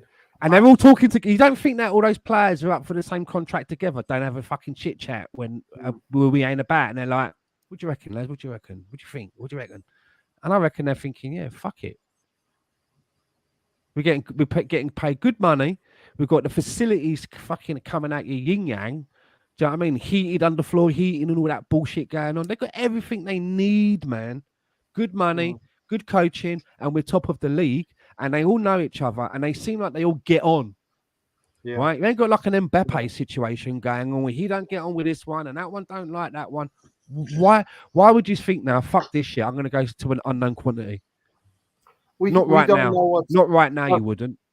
The likelihood is with City that they're going to keep grinding and winning titles, but you have to aspire to be one of the best teams out there that can challenge them. We're getting better. We can be that team. We don't even have to go. The reason why I don't bring City into it, because like you said, we're doing this here right now.